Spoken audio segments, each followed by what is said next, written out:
Call to order the meeting of the Finance Committee for February 26, 2025. Please rise for the Pledge of Allegiance. Well, we have Nice. Stands one nation under God, indivisible, with liberty and justice for all. I had to get a call right then, right? Mm-hmm. I forgot all about turning it down. Yeah, we have like a crawl space, so it's just annoying. Okay, first of all, a couple housekeeping things that I He usually announce on a regular basis. he needed to announce it You early. can shut the ringer off on your phone. It'd be good. There A it little is. switch on the side possibly, whatever. Just shut the ringer off would be great. The other thing is this meeting is being broadcast live on the SMAC channel and recorded for future internet access. I would also, at this point, request a moment of silence for a past family member of a member of the Finance Committee.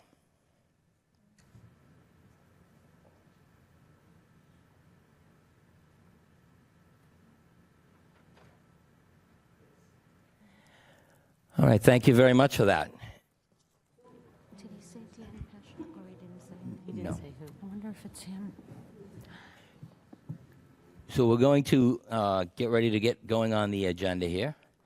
And we're going to be having the public hearing on sewer, water, a couple other things. I want to go over a couple points in the beginning. We are here to collect information to make decisions later on about this. These budgets, these capital expenditures, whatever these may be. We're going to stick to the agenda, collect our information. This is not a time to have a big speech on if you like your crosswalks painted or not. So we're going to stay close to the agenda, ask questions, get your information so we can deliberate on this later. Hopefully everyone understands that. We will stick to the topics at hand that are on the agenda. The other thing I'd like to say is to make sure you speak loudly and make sure your mic is on to make sure everyone can hear you in this room and at home. And at that, I'm looking for a motion to open the public hearing. We have a motion and a second. All in favor? Aye. All opposed? Hearing none. Public hearing is now open. We're going to start with the sewer department. Do we have someone who would like to present the sewer department enterprise fund budget and town budget? Yes, good evening, Mr. Chairman. My name's Keith Nastasia. I'm the Water and Sewer Superintendent. First off, I'd like to start off with, I'd like to thank my staff, co-workers, administration for a successful year, all while performing with lesser amount of employees. Consolidation in technology has led to operational efficiencies, along with hard work and dedication from our staff, which has led to the enterprise funds to having healthy retained earnings. I'd like to share a few highlights with you. I know you said sewer, but I'll get highlights with water and sewer. New meters, change-outs are still ongoing. They're a lot more efficient, better accuracy, as well as providing information to residents upon high usage. Could he speak? Okay, let me stop you for a second. So we're going to cover water and sewer at the same time. Sure. Everyone okay with that? We're going to cover both at the same time because it sounds as though you're going to put them together. So could we get a motion to... Okay, motion and a second. All in favor? Aye. All opposed? Hearing none. Thank you. Please continue with water and sewer. I'm sorry, but I don't have your name. Yeah, Sure. Yeah. I don't have his name either. Yeah. I don't, Yeah. My name is Keith Nastasia. Yeah. Yeah. With that, we've also we've installed over 2.5 miles of water mains this past year. PFAS mitigation improvements are underway at Muddy Pond and soon Pratt's Court, and Goddard Station is the next one to follow. So I&I, inflow and infiltration, construction is ongoing and will continue through the winter to rehabilitate parts of the sewer infrastructure, as well as numerous pump station improvements are being done internally by our own staff. A restructuring of the department staff, which has saved over $125,000 in salary this current year. Once again, I'd like to extend my gratitude to the administration, co-workers, and especially my staff for the most recent water main breaks, as we've endured 12 breaks in 10 days. In some situations, it was all hands on deck, and restorations were completed. As you see on the enterprise budget proposal, categories are footnoted for your clarity to help answer any questions beforehand. Thank you, Mr. Chairman, and free for any questions. Well, thank you very much for that presentation. Do we have any questions from the Finance Committee on the Water or Sewer Department budgets? Joel.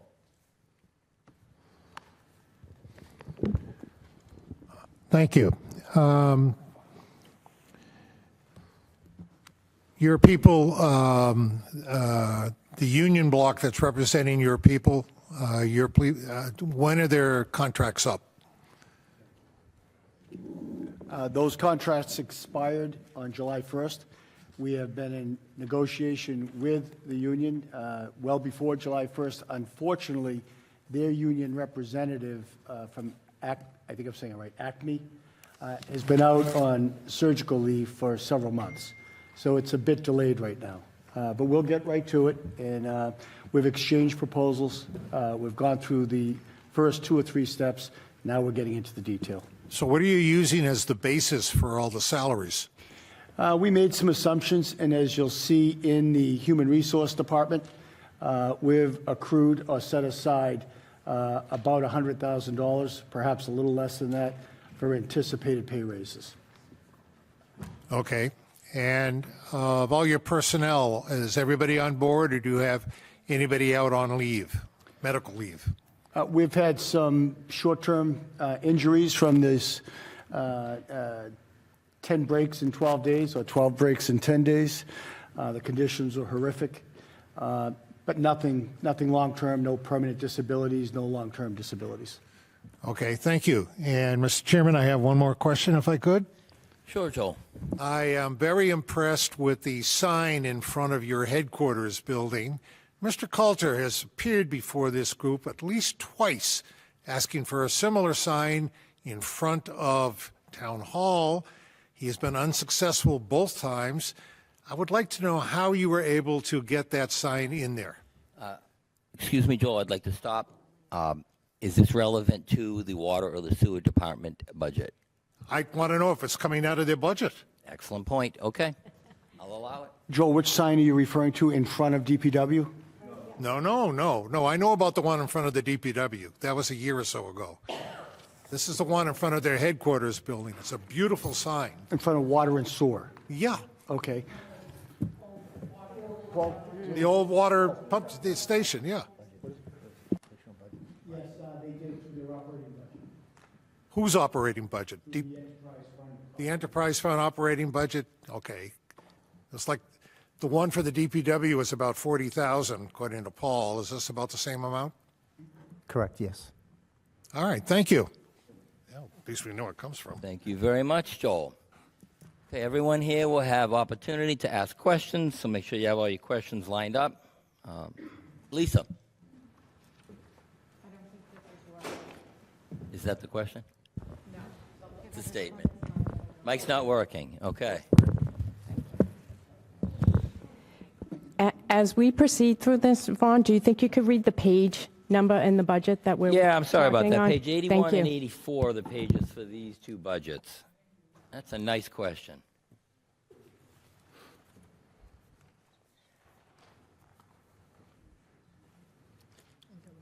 Lisa, do you have any other questions on the water or sewer budgets, enterprise fund budgets? Yes, I just wanted to get an update on all the water and sewer rates that increased for all the taxpayers, how the enterprise budgets are standing with all those tax increases. Through you, Mr. Chair. Yes, Mr. Coulter. The water rate increase, I believe, was a year ago, October. Is that correct?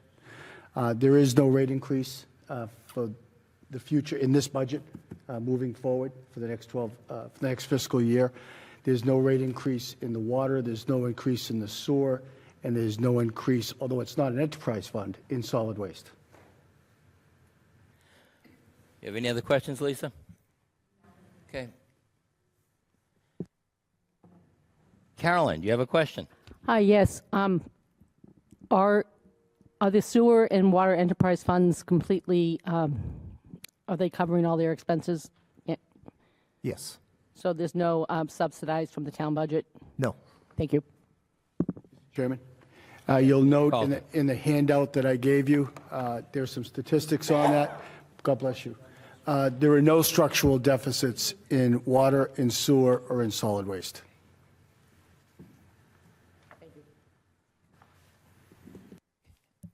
Arnie, you have a question on this? Make sure your mic is on and speak loudly so everyone can hear you at home and in the room.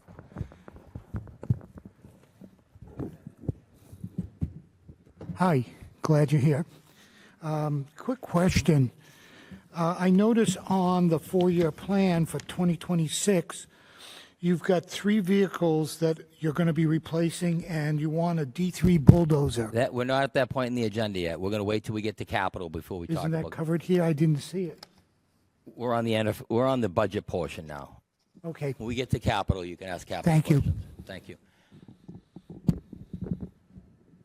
Jonna, you have a question on these two budgets? Either of them?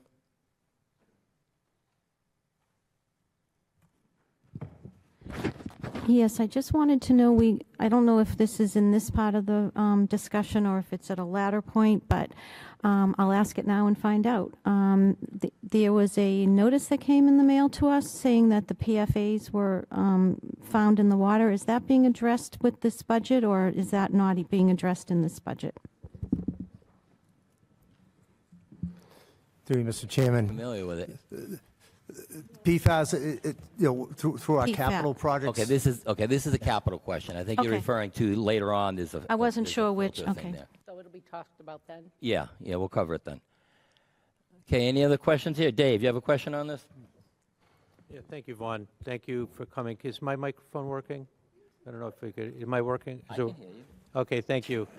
Thank you very much. Thank you for presenting. Your name is Keith. Nice to meet you. Welcome to Stoughton. I had a couple questions. One is with all those breakage, with all the water, I heard some theories that had to do with those earthquakes coming down from Maine all the way down. Has that theory been tested, or is there an infrastructure issue where you just see was it old pipes or was it old and new pipes? How do you see the theories or the evidence as to what's going on with that? Through you, Mr. Chairman. Yeah, a lot of people have been, equating to the earthquakes, but there's no scientific theory right now on that. A lot of the pipes, the breaks have been 1945 to 1955 cast iron, which is a much softer metal, and we've had the first real winter in a few years where the frost line has gotten down deep, and that's what's been causing the breaks. All right, thank you for that. I have one more question. The meters. First of all, I know that the businesses in the town all were given, as soon as we released the program for getting the new meters, that they were all adopting those. Delory, But, make sure you tie this into some of the budget. Thank you. I think I am, because it affects the budget. Okay. So I think it's okay. The residential meters, now, there's questions as to whether or not the system for monitoring, if somebody's has a leak, if their toilet doesn't, it's like flushing nonstop. Is this an automated type thing that the homeowners will be alerted so that they don't get charged and end up having to come in for an abatement? Or does this happen manually, where somebody literally in the office has to say, oh my God, I just noticed that, Miss Jones down the street has a problem? Like, how do you guys actually manage thousands of meters to address a problem like that? Through you, Mr. Chairman. It's more the second part. We get daily reports on high consumption, and we send out notices, letters, or we'll call residents and let them know that we're seeing that you have continuous usage. If it's intermittent, We don't because, that if it's starting, stopping, don't know if there's a lot of people in the household all with different shifts or whatnot. But if it's a continued usage, then we alert the resident, my staff does. So it's tested and working as designed, where that kind of thing could be mitigated automatically with a report? Absolutely, yes. Okay, that's all I have. All right, thank you very much for that, Mr. Lurie. Diane? Hi, thank you, Mr. Chairman. Actually, I have a couple. The estimated costs, would this be coming out of free cash? What are you referring to, Diane? $295,000 for this article, Public Works.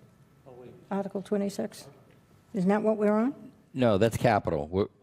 We're not going to talk about capital yet. We'll get to that. Okay. We're on the actual I will budgets now. But my second question was, the 15-passenger van, is that a replacement? That's also in capital. We're going Sorry. to hold capital questions till I'll hold capital my time. questions. Mr. Wolk, do you have a question? Yes, I do. I'd like some clarification on the budget. Both in the sewer budget and the water budget, you have a line item, 553006, called indirect costs. One is for $767,000, the other one's for $807,000. That's a little over $1.5 million. Could you tell us what the indirect costs are? Mr. Chair, to the body, Elizabeth Slesky, Finance Director. Indirect costs are contrived of health insurance, regular insurances, payroll costs. It's a standard overhead cost for the operation, just like you would have in a private business. And with an enterprise fund, if you had to pay for this yourself as an independent company, it would cost you at least that much money, if not more. It's also the support staff from Town Hall, where we cut all their checks, we manage their books, etc. So that's what an indirect cost is. And that's for all enterprise funds.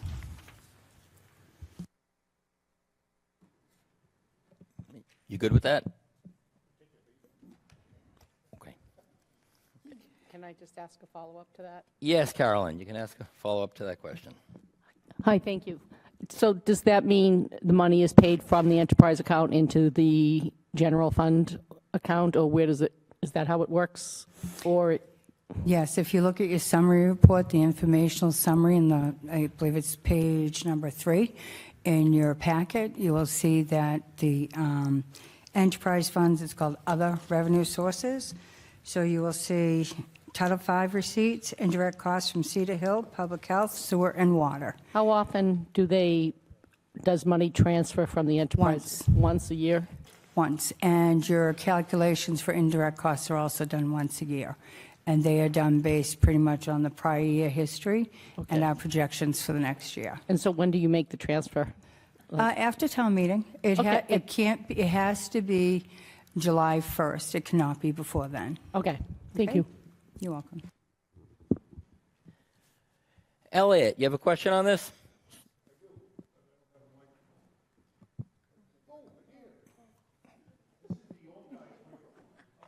There's only one.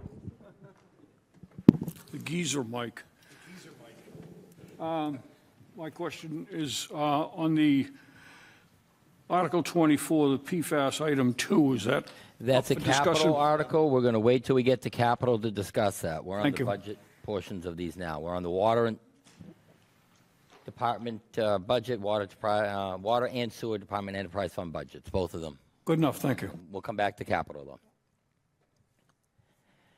Any other questions from the committee on the sewer department enterprise fund budget or the water department enterprise fund budget? Okay. Any questions or comments from the public on Article 8 or Article 9, which are the sewer department enterprise fund budget and the water department enterprise fund budget? Okay. Hearing none, we will go to item 6 on the agenda, which is Article 23, Sewer Department Capital. We have 2 items as part of this. Would you like to present these?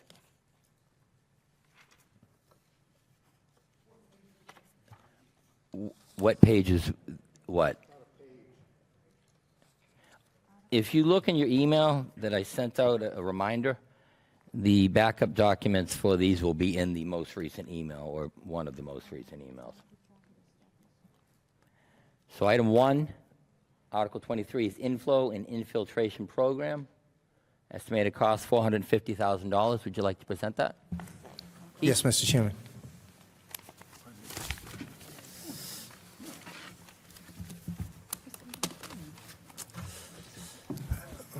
You said Article 6, the INI, right?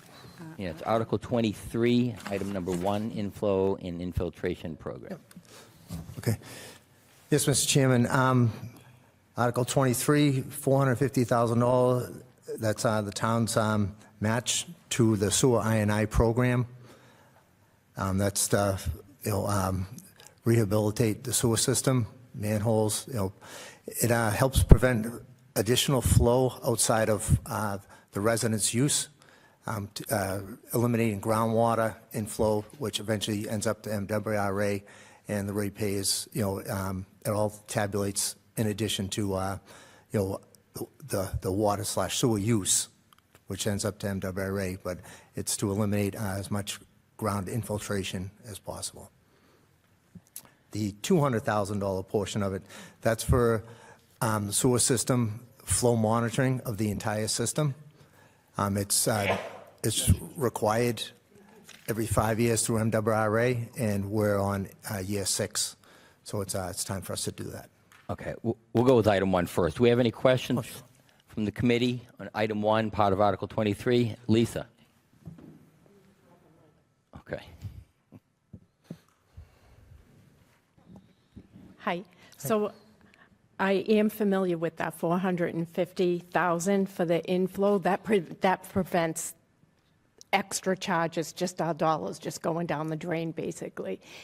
And I noticed that's coming up every year. Is there an overall plan of we're planning on spending that $450,000 every year for a finite amount of years? I'm just looking for the overall picture on that. Through you, Mr. Chairman. As opposed to indefinitely. Through you, Mr. Chairman. In a perfect world, it would be great that over time that our entire system would be a sealed system.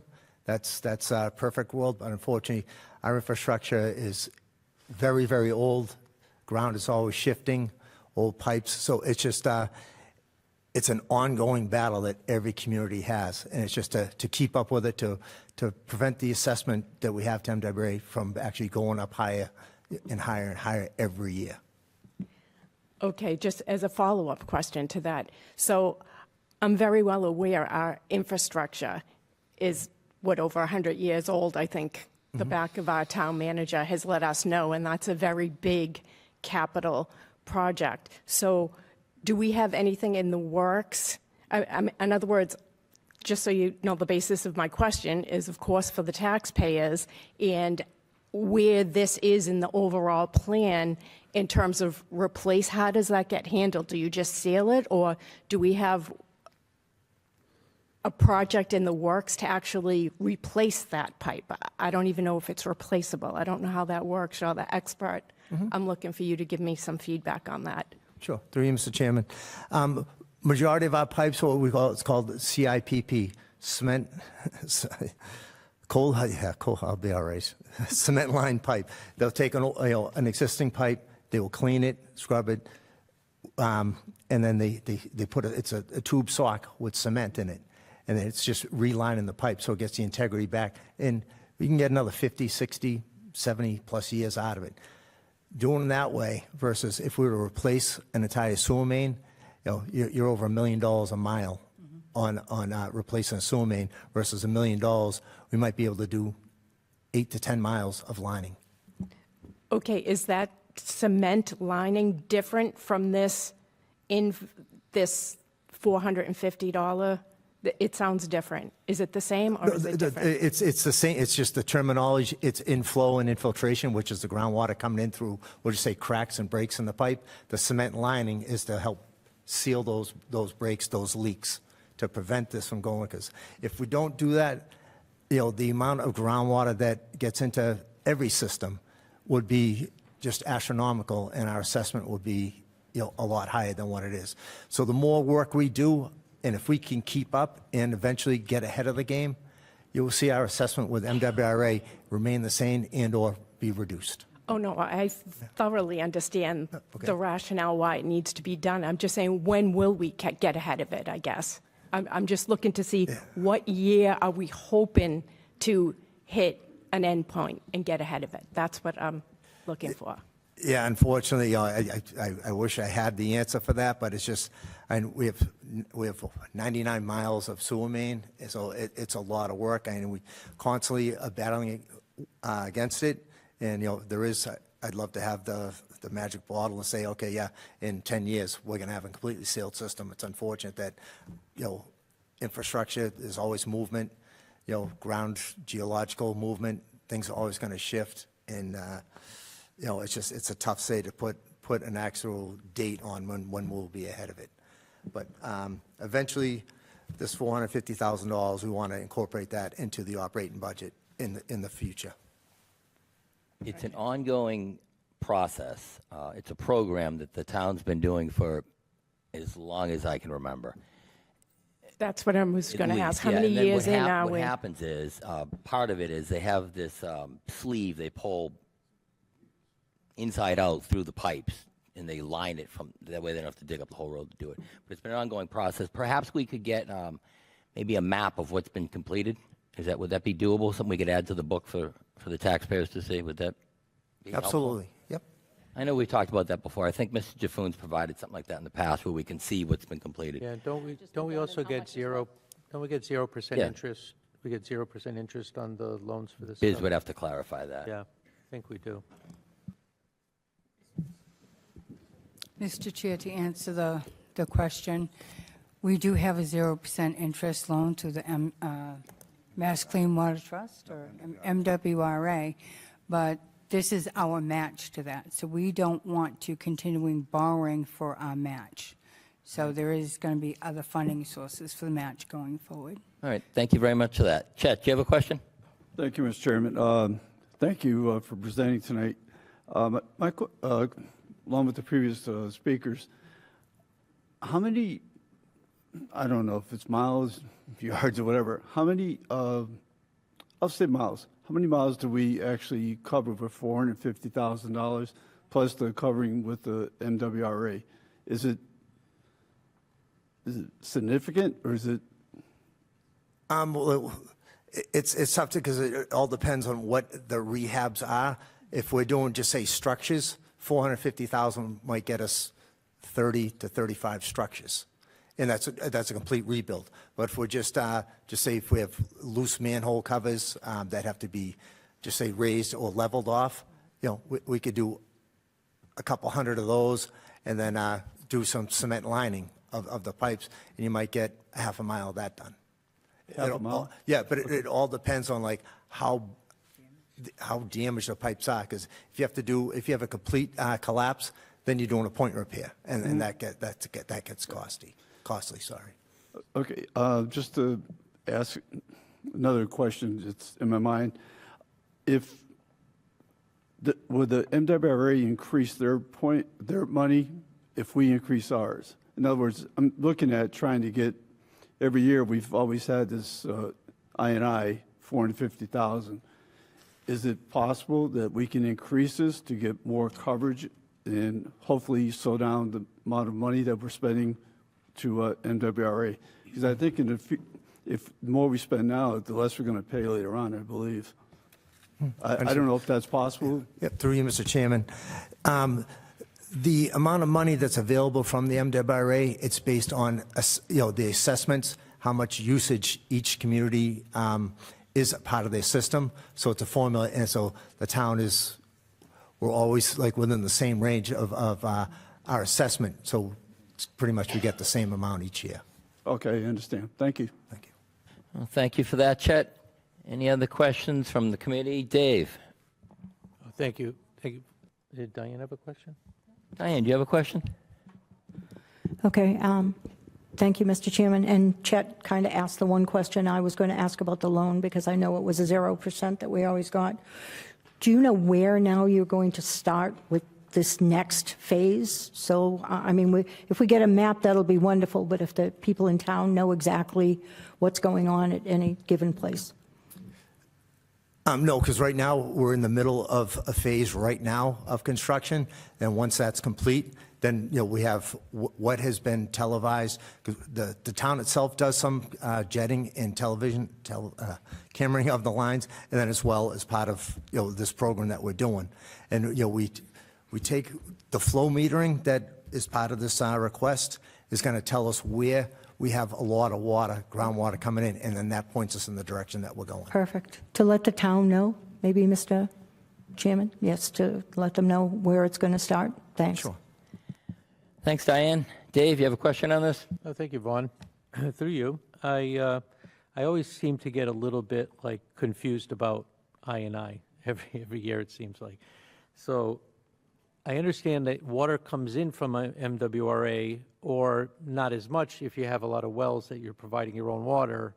And on the other side of it is that the state wants money for the flow that's going out through the sewer. Is that the right way to look at it? Where MWRA gets money from either coming in with water or going out with sewage. Is that the way it's?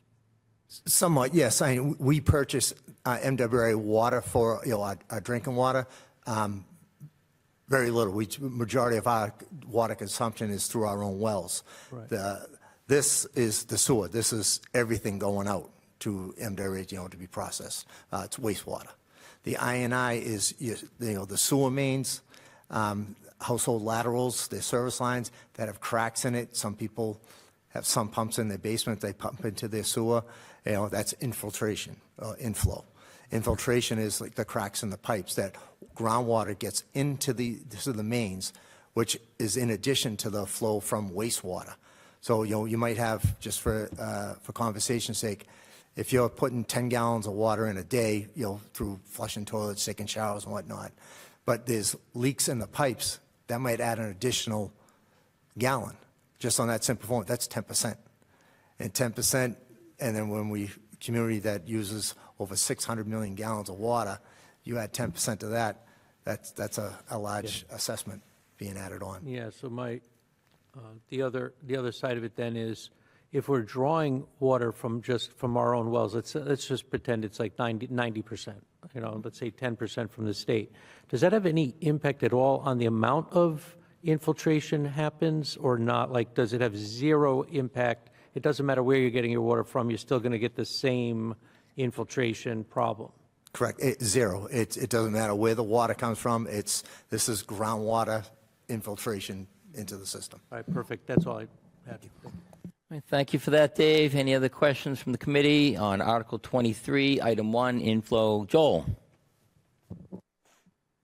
Yeah, very quickly. These two items, the inflow and infiltration and the sewer system hydraulic model, where will those be funded from? Retained earnings, free cash, or are these going to be a bond? Through you, Mr. Chair, to the member with the question. On this, we have Article number 1, or item number 1 in this project, which is the I&I program. That will be funded through retained earnings within the sewer department. The hydraulic sewer system model at $200,000. Funding source for retained earnings of $175,905.93. And we will be closing a project number 10298, for $24,902.07, and that project was voted as of Article 29 at the annual town meeting of 5 of 19, and this is leftover funding where we're just shifting the funding for an old I&I project to the hydraulic model.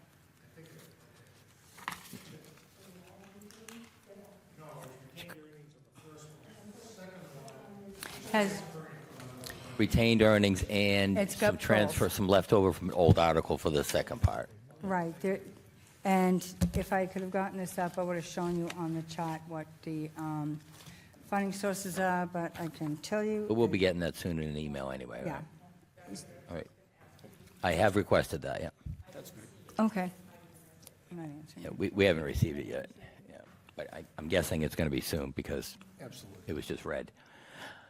Any other questions from the committee on Article 23, Item 1, Inflow and Infiltration Program? I'm sorry, thank you, Mr. Chairman. Is it on? Diane? Okay. Biz, was that the whole 200,000 was from all transferred from old articles and stuff? There wasn't, that added up correctly? Nope, I'll try and be a little clearer here. From sewer, oh, I'm sorry. We're on sewer, so out of sewer retained earnings for the two items, Right. we're taking 625,907.93. And with the closing of an article, it's 24,902.07, which nets out to $650,000. Oh, okay, so that 200 will come out of that 600? No, the two, yes. Okay. Yeah. Perfect. Yes, ma'am. Okay. Hey, Lisa? One quick question. With all the 12 water main breaks that we've had, has that affected any of all the new road pavement that we've done in town? I just drove down. No, we're on inflow and infiltration article right now. I know, but I so want to know. we're- I want to know if he's aware of all the breaks. I'm sure he's aware. He's the water's. I mean, I hope he's aware. He's a water sewer guy. But we're on the inflow and infiltration program article. Any other questions on inflow and infiltration program article, item 1, article 23? Oh, excuse me. At what part would you like me to ask that question? Since it's related, but you don't like it in this section, what section would you be amenable to hearing that question in? It's not actually part of inflow and infiltration article. It's related. What exactly is the question? Vaughn. Dave, thank you. I can figure out what she's asking. Yes, Lisa. What is the question again? The question is, with all the water main breaks, the taxpayers have spent, I'm assuming at this point, millions on road repair. I want to know if the water main breaks have ruined the new pavement that they've spent millions on. And I was going to ask a follow-up question. How do we handle that? Does that... When we cover roads, we can discuss that. That's not really part of I&I. I'm trying to keep everything on track to what we discussed. That's fine. It's just a related question. If you want me to wait till roads, we'll wait till roads. When we get to roads, we can cover the destruction of roads during catastrophic water main breaks. Any other questions, committee? Article 23, Vaughn. Item 1, inflow and infiltration program. Excuse me, Vaughn, Yes, just so Lisa. you know, he could have probably answered the question with all the time and argument back and forth. He probably could have answered the question, but it's not part of what we're discussing. Any other questions from the committee? Item 1, part of Article 23, inflow and infiltration. Okay, would you like to present the sewer system hydraulic model portion now? I know you started to discuss it, but did you completely cover that? Yes, Mr. Chairman. The sewer system hydraulic model, it's required by MWRA every 5 years, and we're on year 6, so it's time to do it. What it is, it's flow metering throughout the whole system. It's town-wide. And what it does is identifies area where there is, it's showing where we've had improvements, and it also shows where we need to do more work. So it puts us in the direction of where we need to tackle, and then from there we go into cammering, investigation, and then design, and then construction work. Well, thank you very much for that. Do we have any questions from the committee? Item number 2, part of Article 23, sewer system hydraulic model. Carolyn. Hi. Could you just explain to me what is a sewer system hydraulic model, whatever? Sorry. Yeah. Through you, Mr. Chairman. Basically, what is, in the sewer mains, they will put a flow meter, not like a meter that's in your house for water consumption, but what it does, it picks up the flow that's in the sewer mains, and then usually you do it in March and April where there's high groundwater, where things have started thawing and water percolates. So with that, we'll see higher flows in certain areas, and then areas that we've done improvements in, we'll see that the flows have reduced. So we know that our program is successful. And what it does is we target the areas where we see more groundwater infiltration. There's flows We work closely with the engineering firm, and we give them consumption reports on the actual water usage, which, what is going into the sewer system by, our residents and the business proprietors. But it helps target where the areas are. So basically, it's flow that's in the sewer system. It's measuring the flow that's in the sewer system? Correct. So whether it's coming from the... Would you say Carolyn. households and or groundwater? I'm just going to interject here. Carolyn, could you just use the mic just so everyone at home can hear sorry. you? And Cynthia can hear you too. I'm just confused. So it's just measuring what's coming into it from all the people that use it, as opposed to like groundwater and stuff. It's a combination of both. It does both. Yeah, it picks up the flow of everything. So if you start to see a lot of groundwater, now that's the next place for your I&I stuff. And that's the thing, we put it on graphs and target, and then, you could take a pipe and just a simple little thing, I don't want to get too technical with you. If you know that there's 10 houses on a street and there's not cars on the driveway because everyone's working, but you see a lot of flow in there, you got issues there. Okay. And then from there, we do camera work. It's the thing that's measuring it. Absolutely, Okay, yes. thank you. Well, thank you for that. Any other questions from the committee? Item number 2, part of Article 23, Source System Hydraulic Model. Hearing none. Any questions, comments from the public on items 1 or 2 in Article 23, Inflow and Infiltration Program, $450,000, and Sewer System Hydraulic Model, $200,000? Hearing none, we will go to the next item here. Mr. Chairman, may I make a comment? Absolutely, Mr. Coulter. About the Water and Sewer Department. Couple of points. They're all good news. I went out to one of the job sites, the biggest break we had out of those 12. I believe it was on Super Bowl Sunday or the weekend after. It was very cold. And what I noticed is that the guy up to his waist in water in the mud was our director of the department. And that's what I referred to, and the union loved it. That's what I referred to as leading from the front. It was hard to get people on such a cold day to be soaking wet all day on the biggest break we've had in decades. And Keith clearly led from the front. The second point I'd like to make is his department is an example of our overall strategy of consolidation and technology. On to the technology side, with the new metering system, we're going to be able to provide a better service to citizens so that they're not getting a surprise $1,000 bill. As you asked earlier in the evening, we'll be able to be proactive in our notice to them because we can read it right from the office. On the consolidation front, as you know, we've had a change in management there. The number 1 and number 2 person in the Water and Sewer Department, one resigned and one was dismissed. The one was dismissed, then the one resigned. It happened in that order. The second person was approximately $98,000 a year. We did not replace that position, and that's why the bottom line budget is so small as a percentage. What we did is we paid the 4 administrative staff at their request to provide all of those services to water and sewer. So instead of a $98,000 salary, $22,000 in health insurance, another $40,000 in benefits, we paid $20,000, $5,000 a person. We've now done that in 8 departments, and that's why our full-time employee count goes down year over year over year. Maintain service quality while consolidating departments. Keith's department is this year's primary evidence of how that works. Thank you, Mr. Chairman. You're welcome, Mr. Coulter. Thank you. Okay, next item, item 9 on the agenda, Article 24, Water Department Capital. We have items 1, 2, and 3, Water Main Improvements, Phase 6, $1.5 million. Item 2 is the guarded well PFAS design, $300,000. Item 3 is a backhoe for $160,000. Would you like to present this, Keith? You want to do each item? You want to do each item? Sure, absolutely. Okay, perfect. All right, see if the town will vote to raise and appropriate transfer from available funds in the treasury, if any, and/or borrow a sufficient sum of money to purchase capital for the water department or take any action relative thereto effective fiscal year 2026, right? Yeah. First one, water main improvements. It's $1.5 million. Keep improving our infrastructure. And this past year, we did 2.5 miles of water main replacement, hydrants, valves, everything. It was It's an impressive amount for one season. I know that was, from, previous funding.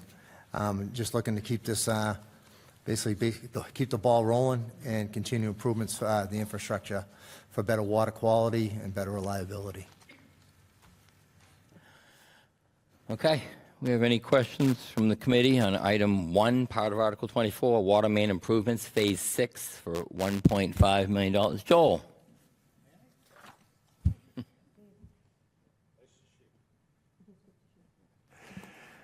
The $1.5 million, how will that be funded? Mr. Chair, to the body, the 1.5 million will be funded by borrowing and repayment via the water rates. So it's 1.5 million, 0% note. Over the course of 10 years will be $15,000 a year. Oh, 150, I lied. Does this mean that we're borrowing from the MWRA or? Yeah, this is part of the loan process that we do. And this article, we're going to table for the annual, and we will be putting this on the special within the annual. Okay. Vaughn, does this require a 2/3 vote? That's an odd situation. I'm actually more focused on the, it would be 2/3 vote at town meeting, but At town meeting, it's still a 2/3 vote, even though we're getting an interest-free. Oh, yes. but my question, did you say it's going to be tabled? We're tabling at the annual town meeting, and we are going to have a special town meeting within the annual. And the reason that we're doing that is this $1.5 million article, because it is specifically borrowing, it should have been a separate article. So we have to do a little constructive correction on that. Okay. All right. So When is this being announced? If I could ask when? now, Tuesday night. Tuesday's meeting? Yes. And that'll be to open Yes, sir. the warrant and then a week later to close it. Correct. Thank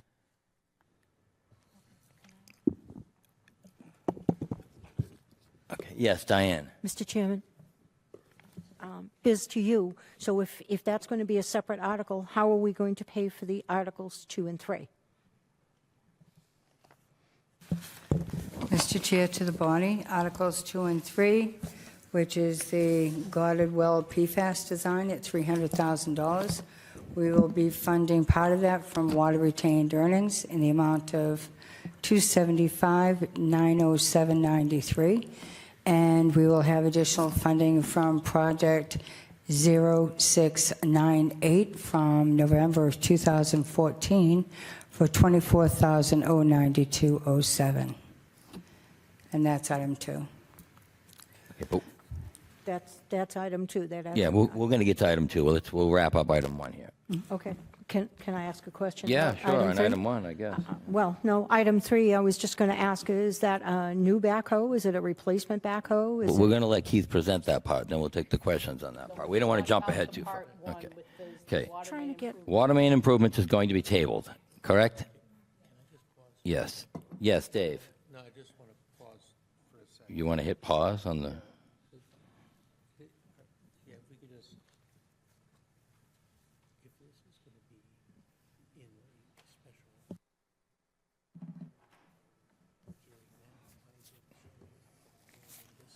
Oh, I just found out it's being tabled, so I mean, we'll have to figure that out, I guess.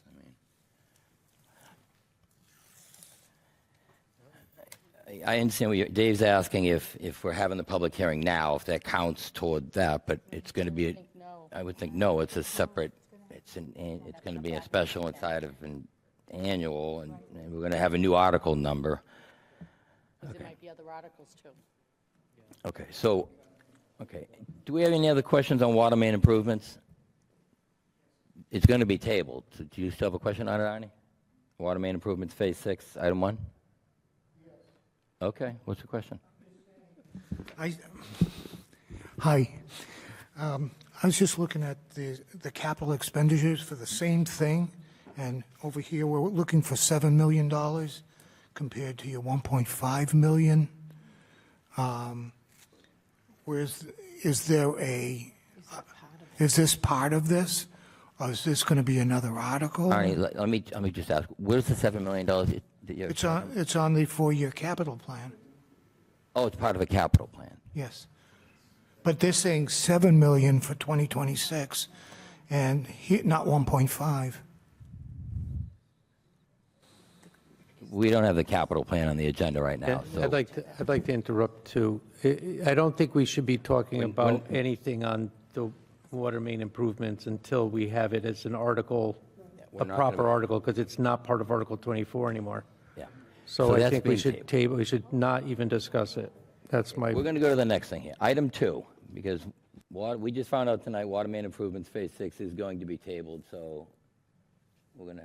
Talk about that next We're going to jump past that. We're going to go to item 2, Article 24, Guarded Well PFAS design, $300,000. Keith, would you like to present that? Yes, Mr. Chairman. Point of order first. Yes, Mark. Are they going to be, because that's item 1 of the full article, are they withdrawing the whole article? Or just item 1? Just item 1 will be withdrawn, and the balance of items 2 and 3 will remain in the article. Can you withdraw just one item of an article? Yes, you can. How is it going to be withdrawn? Like, They'll probably amend it on the floor to remove that part of the article and just have items 2 and 3 as the article, so with a lower amount, with a lower price. Exactly, and we're still in the, we're still in the process of finalizing the warrant, and we're giving you the information that we have, letting you know that we will be tabling this for the annual. It'll be going into the special to prepare you for what we need to do. And the whole reason we need to do it is the warrant's already been written, and when you have a borrowing article, it needs to be separated from any other parts of an article. So you've got borrowing, and then you have retained earnings and projects, and it has to be a specific split out as per bond council. That's why we're doing it. Okay, no, I thank you for being open with us and letting us know about this evening. I just wanted to make sure that, it was possible to just remove one thing, and it seems like we can. Thank you, sorry for the interruption. Oh, you're welcome. Thank you. Thank you for bringing it up. Item 2, Guarded Well PFAS design, part of Article 24. Keith, would you like to present this? Yes, Mr. Chairman. This $300,000 request, it's for the Guarded Well, which would be the last of the stations that need the PFAS improvements / mitigation. This is just to get us into the design phase to eventually, in the next years after, to get into construction to do the PFAS improvements. Okay, great. Thank you. Any questions from the committee? Item 2 on Article 24, Guarded Well PFAS. Carolyn, you have a question? Sure. Can you explain what PFAS is and why, like, when we got those notices from the Public Works Department, we were all concerned? And I think other people had this question as well. Sure, through you, Mr. Chairman. I won't even try and say what the whole word is. There's too many letters in it. But basically, it's a groundwater contaminant that's been in, been in the earth. It's impurities that are in the ground that infiltrate into surface water systems and groundwater systems, and that's what we are. And how to mitigate it is through a filtration system, which not just the town of Stoughton, every other municipality out there is going through it. It's to remove these impurities or to get them down below the federally mandated 4 parts per trillion. Most water systems, everything is on parts per billion. This one is parts per trillion. Basically, it's the end of a needle in the ocean. But it's been proved that it's toxic, not debilitating, but it's mandated by the regulatory authority for us to remove. Does it come from pollution, or does it just come from natural elements that are in the earth? It's mostly from contamination, from, we'll just say, man-made things from the past that have, everyone Okay. had, dumping sites. I had neighbors asking me this. Yeah, understandable. Like fire foam. Correct. Okay, thank you for that. Joel, you have a question on this?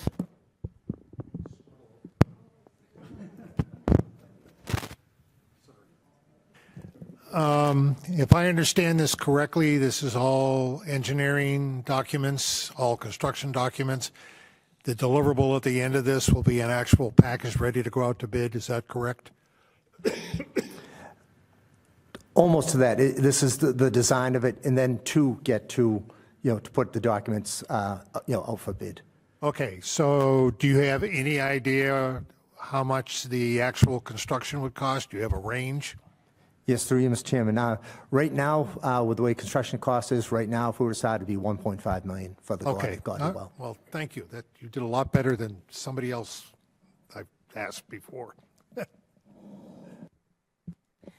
Thank you for that, Joel. Any other questions from the committee? Item 2, Chet. Thank you, Mr. Chairman. Thank you.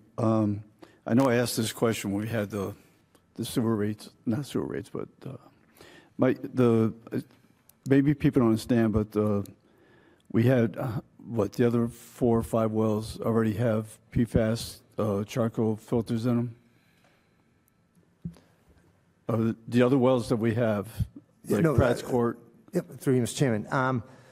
Right now, Muddy Pond is under construction to mitigate that. That's it's a whole new building vessel. Pratt's Court, they started, say setting up, but they haven't started construction with the winter.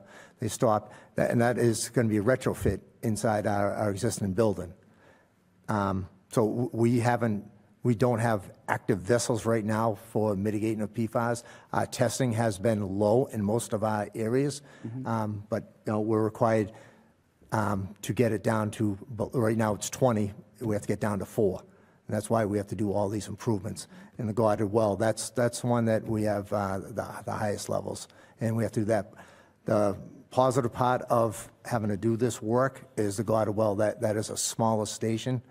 We can't fit anything in the building. It's a very, very small building, so that would be another, an addition or another building for, it's a GAC filter. It's just granular activated carbon. That's what's the best defense against PFAS. Okay, my concern is we're going to spend $300,000 for design.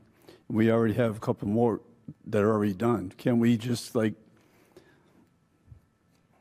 paste them, copy and paste a little bit, to bring down the cost? I mean, yeah, no, through you, Mr. basically Chairman. it'd be the same filters, basically the same pumps and things like that, maybe different horsepower or size, but I mean, it's basically be practically the same design, I would think. No, we wish it was that easy, but it's not, because it's the way the systems are set up. I mean, we have a lot of, it's the piping, the infrastructure, it's way to put the GAC filters. The guarded well is a totally different setup than Muddy Pond, and Muddy Pond is a different setup than Pratt's Court. So that's why everything has to be designed, and this all has to be vetted through DEP. We don't just go out there, yeah, we'll design it, and here we go. We have to submit these plans to DEP, and they give the final stamp of approval. Okay, so it has to go through DEP, so that's the reason why we have to have a design. Correct. Basically. Okay, thank you. Thank you, Chad. Elliot, you have a question on this? I do indeed, thank you. 2 quick questions here. You said the guarded well had the highest level. Is there any of that traceable, or is it still a little bit too weak or diffused till we in fact trace where the contamination may come from? It'd be quite the extensive work to try to find out where it came from, because PFAS, unfortunately, has been in the ground for eternity. It's just, now, so they have found results that came from gas stations in the past that had, the old gas tanks that were leaking. But me personally, I would not want to put the town through the expense of trying to mitigate where this came from, because it'd be quite the expenditure. That's fine. It's just not cost effective to trace it to an undefined end. That's fine. I think that was the only question I really had. Thank you. Thank you for that, Elliot. Any other questions from the committee on item 2, part of Article 24, guarded well PFAS design, 300. Heidi. Hi, what's the turnaround between like going through this process and then having it done?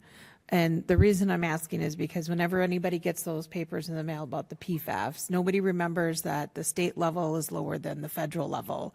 And then everybody freaks out and thinks we're in Flint, Michigan. So like, what's the turnaround on getting this done and then also finishing all of the wells?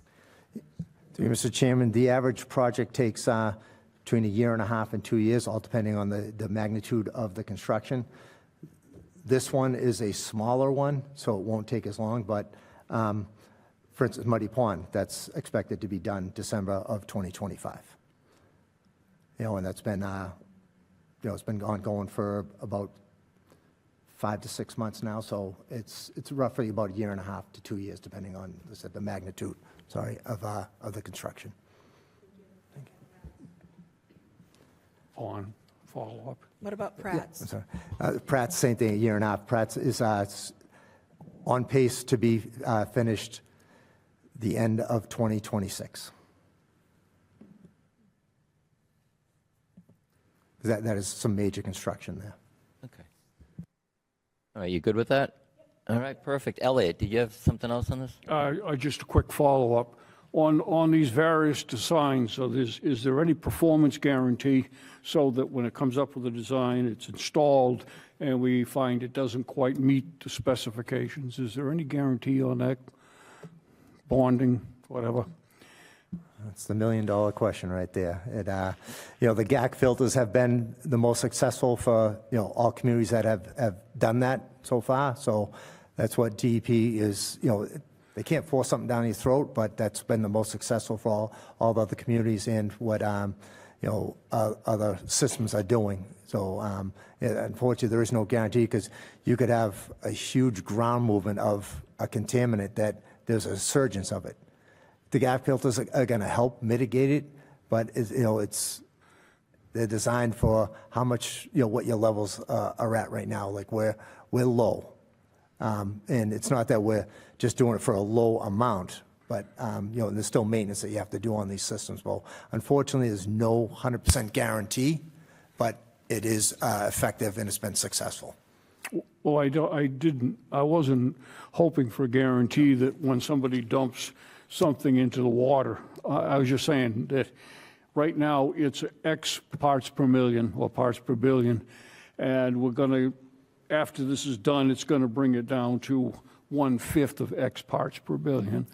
That kind of a guarantee that the system will bring it down when the current level, from the current levels to the acceptable levels. That's all. That's exactly what the whole project is for all the stations that we're doing, is to get it below what is going to be the new mandated, which is 4. We're not designing it to be at 20, which is the current levels. We're there to get it down 4 and or below.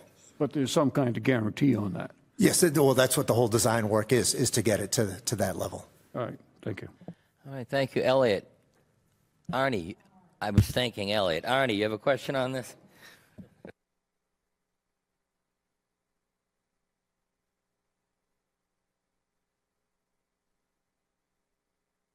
Okay, yeah, get closer to the mic, make sure the light's green, and speak up. Thank you. Thank you. I'm sort of piggybacking off of Elliot's question. Let's say there is a problem and the system cannot handle the amount of PFAS that's coming through. Is there a robust enough design that we can add a filter? I'm not an expert, so please forgive me. That the design will be able to accept an addition or something that will allow it to be within specification. Yes, through you, Mr. Chairman. Yeah, all the work we are doing, we are planning for the future for what if if we have to add more filters or whatnot. And the hopes are that we don't have to, but if we do, we are planning for it, yes. Thank you. All right, thank you very much. Jonna, you have a question on this?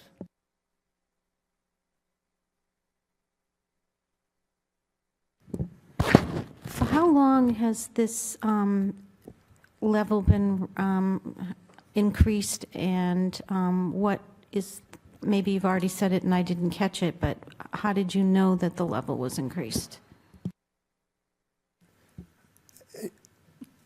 Can you just please explain that a little bit? Like, You say that the level's at 20 and it should be at 4. When did you find out that the level was at 20, and what prompted you to know this? oh, DEP informs every community like what all the levels are going to be. It started off at 70, and then they reduced down to 20, and they let all communities know that they're going to reduce it to 4. It's not at 4 right now, but it's coming down the pike. It's been voted in. It's just that, and every community has so many years to get their work done to mitigate it. So it was at 70 and now it's at 20? So for how long has it been, like, at such a high level? I'm just curious. Like, you say it was 70 and now it's 20. For how long has that been? It's the regulatory compliance. It's not, the regulators mandate the levels. It started off at 70. They reduced it down. They put the level, I shouldn't say reduce it. They brought the levels down to 20. Yeah. And now they've mandated it down to 4. But everyone still is 20. 4 is coming in a few more years. But 4 is the safe level, you're saying? Like, at least, Currently, right now, while having this conversation, 20 is the safe level. They're mandated okay. to be reduced down to 4 in the next few years. Okay, thank you. Okay, any other questions from the committee? Item 2, part of Article 24, guarded well PFAS design, $300,000. Hearing none. Any questions or comments from the public on item 2, guarded well PFAS design, part of Article 24? Hearing none. We go to the next item. Here we have item 3, part of Article 24, the backhoe, $160,000. Would you like to present this case? Yes, Mr. Chairman. This is a request for $160,000 to purchase a new backhoe. And this is to replace a 1999 backhoe that is not reliable. It's actually somewhat dangerous. It creeps on you, like, when we're digging, and that the arms will keep swaying, it keeps moving. It's not a reliable backup for us. So this one, the 1999 will be traded in, to help purchase the new one. Okay, so the 1999 backhoe is going to be a trade-in toward this one, right? Correct, yes. Okay. Any questions or comments from the committee? Item 3, backhoe, part of Article 24, $160,000. Is that was your question, Diane? You have a question? Oh, the trade-in? Okay. Dave, you have a question on this?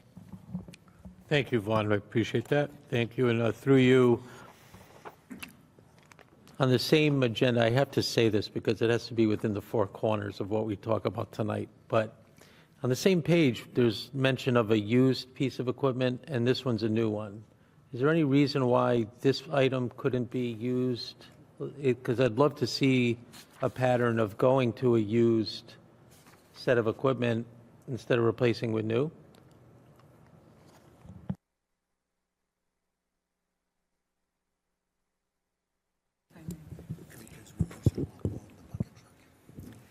Right, are we referring to the same article for the water department, or are you referring to a different article, which I believe might be through DPW? In general, I just happen to notice that we do, in the same warrant, we're going to be talking about used, but in this one, it's new.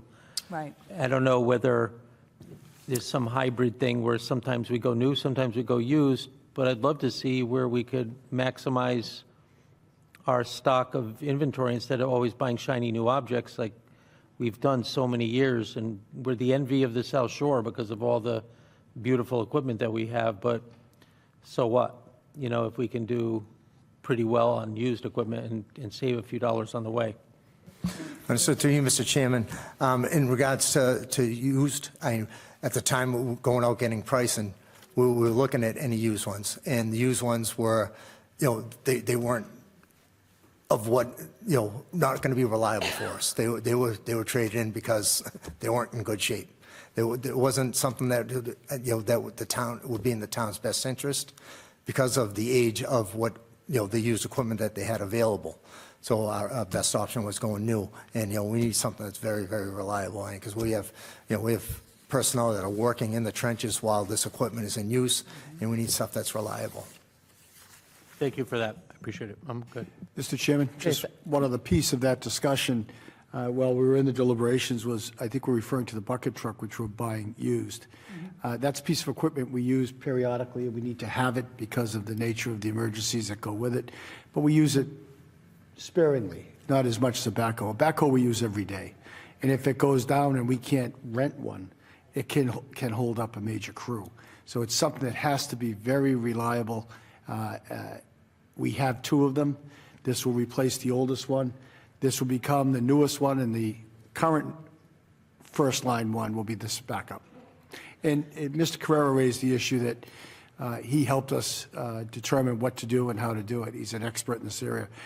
He doesn't want it used for snow removal because of the damage it does to snow removal. That the one we're retiring lasted until from 1999. We had to replace the rear end on it just recently because it does snow removal. So we're going to keep these just for construction. Thank you. Thank you very much for that. Any other questions, comments from the committee? Chet. Thank you, Mr. Chairman. I just want to say that I think this is a past experience with creeping on backhoes. I had a friend of mine who was replacing a fire hydrant, and you know how you bring them down with the chain, and they creep down and they let it loose. It was an old military backhoe that they bought, thinking just going to save money. It's very dangerous when you're inside of a trench and you have a bucket that won't curl or it creeps down and you're trying to hold a 500, 600 pound, maybe even heavier on top of a person that's down there trying to bolt something into a pipe. It's very dangerous, and we have to protect our employees, and I think this, to me, it's a no-brainer. $160,000, that's nothing. Thank you. Thank you, Chet. Any other question? Linda. You said we have, through you, Mr. Chairman, to the previous speaker, you said we have 2 backhoes. How old is the other backhoe? Newest of the 2? Yes. 2019. 2019. Okay, thank you. All right, thank you for that. Any other questions, comments from the committee? Item 3, part of Article 24, the backhoe, $160,000. Carolyn. Hi, through you, Mr. Chair. How long do these generally last when we buy them? Backhoes generally, one, it depends on how much usage they are, but they range between 15 and 20 to 25 years. So Okay. just say on average 20 years. And so we use them for construction, and we used to use them for snow removal, but we won't use the new one for snow removal? Correct. Okay, thank you. Okay, any other questions on this? Okay, no more questions here from the committee. Item 3, backhoe, Article 24. Okay, hearing none. Any questions or comments from the public? Item number 3, part of Article 24, backhoe, $160,000. Hearing none. We'll move on to the next part of the agenda. Thank you very much, Keith. Thank you for the presentation and answering all the questions here. You're very welcome. Thank you. We have DPW department here. And we have the General and Highway Administration, Facilities, Highway Construction, Waste Disposal, Sanitation, Street Lighting, Snow Removal, Fleet Maintenance, and Parks. Would you like to cover all that in one presentation, Mr. Jaffoon? Or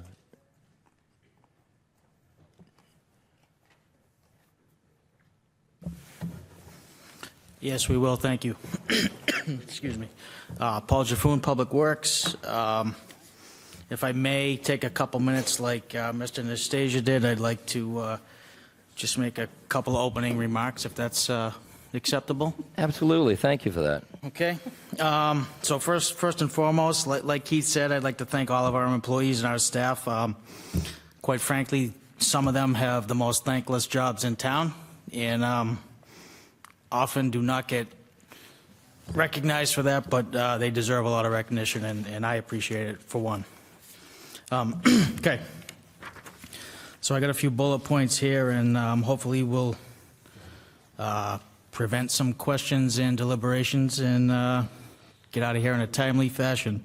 Okay, so you'll see the consolidation of 3 departments: the general highway, highway construction, and fleet maintenance will all go into the 421 general highway budget.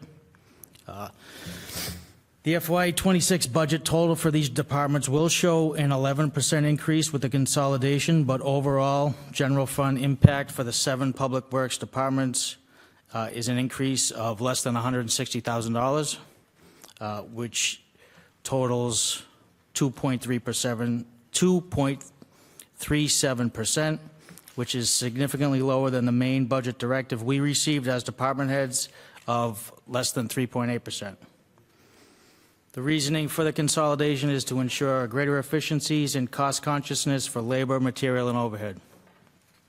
The facilities department this year, currently, we had the elimination of the facilities manager position from the budget and additional duties being performed by a current employee to manage the day-to-day personnel, minor repairs, and special projects has saved the taxpayers over $100,000 in this current fiscal year. In the sanitation department, Department 433, operational efficiencies enacted this year have resulted in approximately 150 fewer trips to CMAS, and that operating efficiency has saved more than $117,000 in tipping fees and $14,000 in fuel expenses. In addition, we enjoyed less wear and tear on our trucks and staff by traveling approximately 10,000 less miles. Not only is this budget change lower than ever before, it is less than $2 million for the first time since fiscal 20. And as announced earlier by the town manager, there will not be an increase in FY26 trash and recycling rates to the residents. One last thing, that because of the graciousness of all of you as the Finance Committee members in town meeting and the continued support for our aggressive roadway resurfacing program, we have paved 72 of 397 streets in town in the last 3 years and are already appropriated with funding for an additional 35 for the upcoming construction season. So with that, I'd be happy to answer any budgetary related questions you may have that are not self-explained within the footnotes provided. Thank you. Thank you very much for that, Mr. Jaffoon. Sure. Yes, Lisa?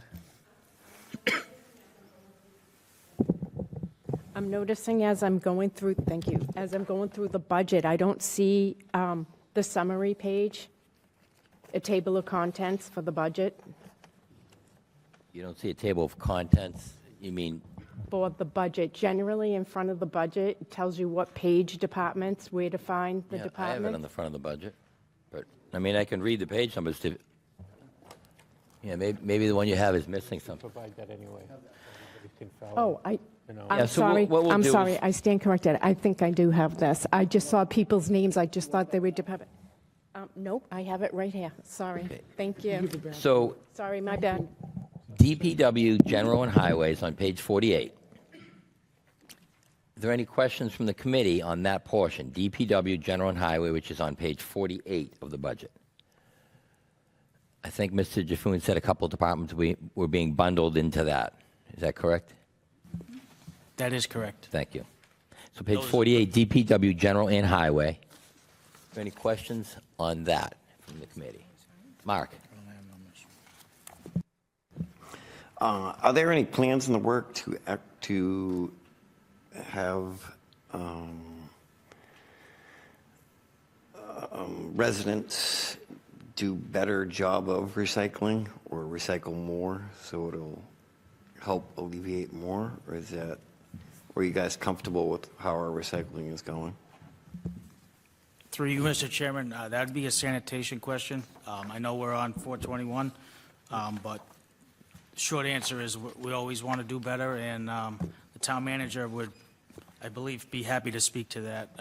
We'll cover that more when we In the get to future, sanitation. yeah. Yeah, we'll go. Well, he brought it up. Yeah, it's good you brought it up, He but- brought it up, so that's why I was asking the question on it. There's a separate area for waste disposal. I don't know if the committee wants to go there. You want to cover them all at once? We can cover Yeah, all the maybe, pages. let's try to get, let's all get on the same idea where we are. So we understand that the budget starts on page 48, and you said at the open you were going to talk about X amount of material. Can you specifically tell us on the agenda, just so you see it, we have DPW, General and Highway, B, Facilities, C, Highway Construction, D, Waste Disposal, E, Street Lighting, F, Snow Removal, G, Fleet Maintenance, and H, Parks. How much of that, before we get into any capital discussion, are you covering all 8 of those Yes. in this Well, he segment? gave a presentation summary on everything. I got that. Right. So I got then that. he was saying, now, what are the items that are So, that bundled yeah. into page 48? The answer Let's- to Mr. Lurie's last question is yes, we'll be covering all of them, but I'd just like to also say that I did not say I'd be covering a lot of material on all these. I said I'd be happy to answer any questions. Right. Oh, okay. I was having a statement on all of them, then we would go through them. That was kind of my plan. You would do an introductory statement on everything, talk about everything, and then we would go. We could talk about any of the 8 items. It'd be easier if we went through You them. want as through we one went. at a, Yes. okay, all right. He was doing a presentation on that. So DPW, General and Highway, he just said there are several things bundled into there. What are the several things? The original, the 2 departments that will be moving into that are department number 422, Highway and Construction Materials, and 426, Fleet Maintenance. Okay, so item G is actually going to become part of that. Okay. Okay, and that is covered on page 48, DPW, General and Highways on page 48 of the budget. Are there any questions from the committee on that portion of the budget?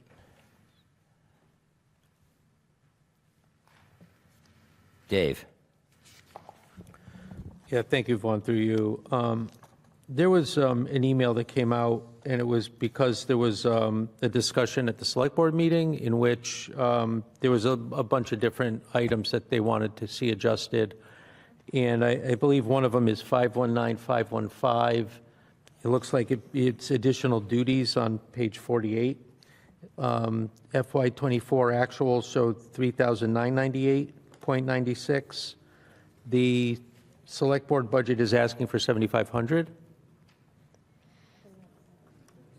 It's the last item on page 48. There's a footnote number 4 on page 50. I don't know where the footnotes are. just I know. telling you right I know. next to I it, don't. there's item- Where are the footnotes? Because that On was. page 50, there's a 4, department notes. It says, yeah, it's Okay. as stated by departmental requirements. There's a footnote there. So if you want to I explain can that a little bit speak in better. generalities about that if you so choose. So like Mr. Nastasia said, with the water department and the administrative staff, this current year and at the end of last fiscal year, for example, we have 1 personnel strictly dedicated to sanitation, but now that all the office staff duties are changing, that person will also be doing more general highway work. So as part of that consolidation and not rehiring of a full-time personnel, that's what that is. All right, so that additional duty then is very specific to trash. It's going to be waste disposal, management of office duties around that. No, those additional duties are in addition to the specific duties of In trash. addition to those duties. So it's, okay, that's not like a pay, or is it stipend, or what kind of pay is this then? Is it a regular wage? It's a stipend, It is a stipend? correct. Okay, all right, thank you. Okay, any other questions on DPW General and Highway, page 48? Arnie?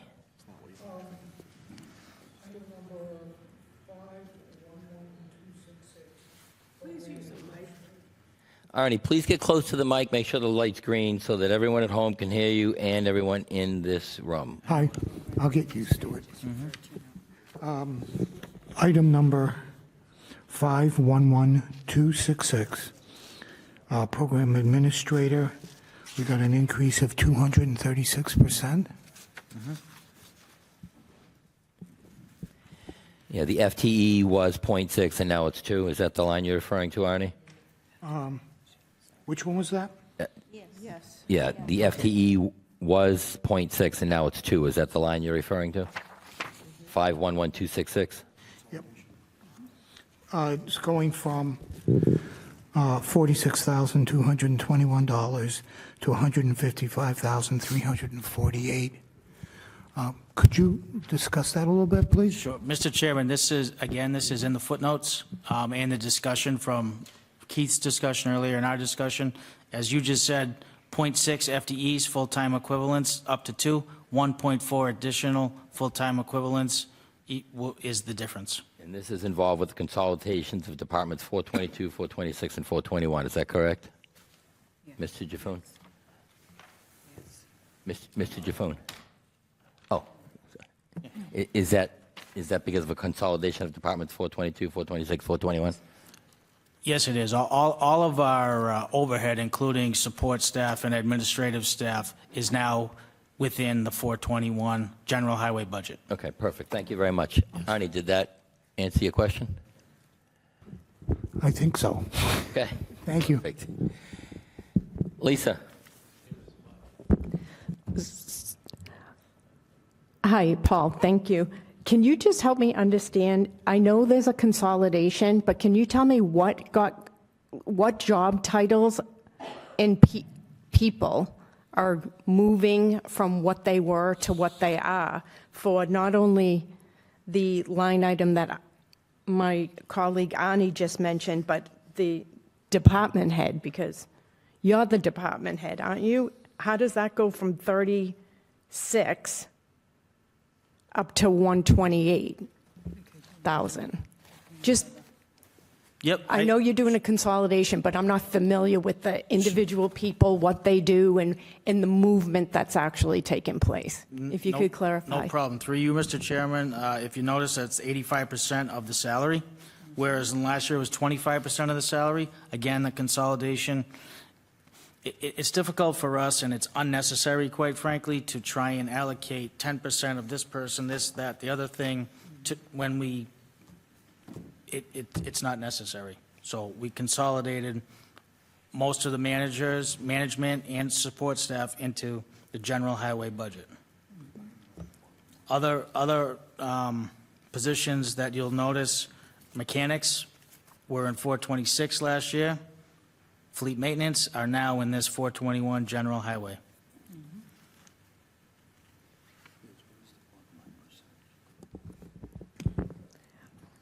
Okay, that's assuming I know what are in the departments, what the different categories are. I understand you don't want to allocate, tell me if I understand, you don't want to allocate certain percentage to just say Joe, I don't know, from a department, that he works in multiple places. Is that what you're saying?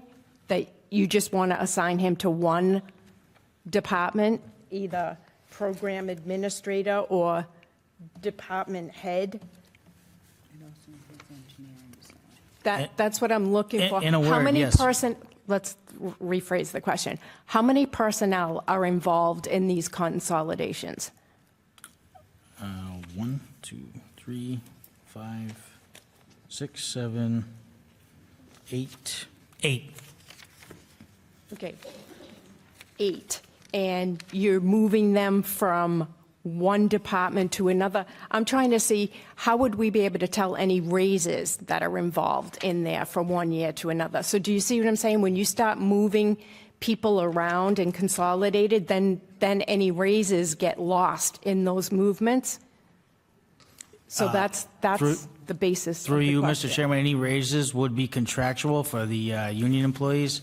Otherwise, management personnel within these departments receive 2.5% per the budget directive. So according to Mr. Jaffoon, the raises are 2.5% for management, and they're contractual for union. Is that correct? That's correct. Okay.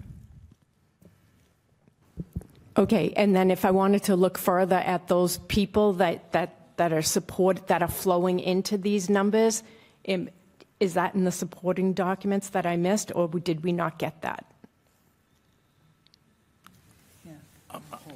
I'm sorry. I'm not understanding. I don't understand the question. I'm sorry. the movement of personnel that took place, you know who they are.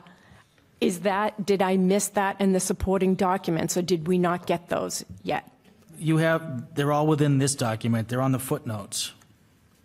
The footnotes don't, The footnotes have some it description. just says consolidation on the footnotes. It doesn't tell you Carolyn, do you have some personnel. clarification on this? I was just going to ask, would it be possible to get like a visual flow chart of which positions were in, like just listing the names of the positions they were, all right, so program administrator in highway maintenance is have that. now in the general thing, just so that we know where they went. We don't need to know who they are or anything else, but if just something like, more like a flow chart or something visual that we can see where they went, because I was a little confused as well as to which positions are being moved. And I understand that you're doing it, and I agree that it's good to put them all under one department, because I hate all those like 0.25, 0.25, because they never add up to one. So I'm glad for that, but it would just, I think it might help, it would help me, and it might help Lisa as well, just, we're visual, I'm a visual person. Sure, we have that. We can get that to you. and Okay, I- great. Thank you very much for that. Through you, as Yes, a Lisa. follow-up to that, was this done just as an accounting, for accounting purposes, or? I'll take this. Because I agree with my colleague over there about not 0.25s and all that nonsense, but is that the rationale as to why the combinations took place like that? Mr. Chairman, through you. Partially, Lisa. It's part of the consolidation plan because consolidation proves, through our consolidation, it's proven to be less costly and more efficient. When you've got people in different departments, and then there's a tendency to have fiefdoms, silos, if you will. I'm not working over there because I work over here. And you had union issues, there was all types of conflict with respect to where people are going to go and how they're going to be utilized. And it's even more difficult to report on it. If you remember last year and the year before that, trying to understand a half a person there, a third of a person there, it created real, not only confusion, but suggestions of a lack of a transparency. So by putting them all together, this first year is difficult because we're comparing it to a different format from last year. Next year will be much clearer in terms of comparing the consolidated groups to the consolidated groups, and we'll be able to measure it. But the primary reason, it wasn't accounting. The primary reason was, we've got 20 fewer employees than we had 2 years ago in the organization, and we need to keep being efficient in order to keep this budget down. The structure that we had played to our inefficiencies, not our efficiencies. Literally, that's my truck. No, that's your truck. That's my foreman. No, that's your foreman. Way too much time spent on it as one organization. And we would have done more, except we're prohibited from doing that through the DOR. The DOR said, no, you can't consolidate more. So we've consolidated all, the DOR will let us consolidate. And I promise, we will get you that information because we have it. But next year, as we compare apples to apples, it'll be so much easier. Mark? Thank you for that, Lisa. If I could add to that, Mr. Chair? Yes, Mark. Also, Lisa, I think a big part, if I can add to the whole Finance Committee, year after year at town meeting, everybody gets so confused of how much does this person get paid? They're spread out over 8 departments because I think there's 8 DPW departments. So I think this will add transparency to the budget, and it'll be easier for everybody to find what people make and where they're located in the budget. So, think about it, fleet maintenance and highway construction, they're DPW departments. So why not put it under the department name DPW?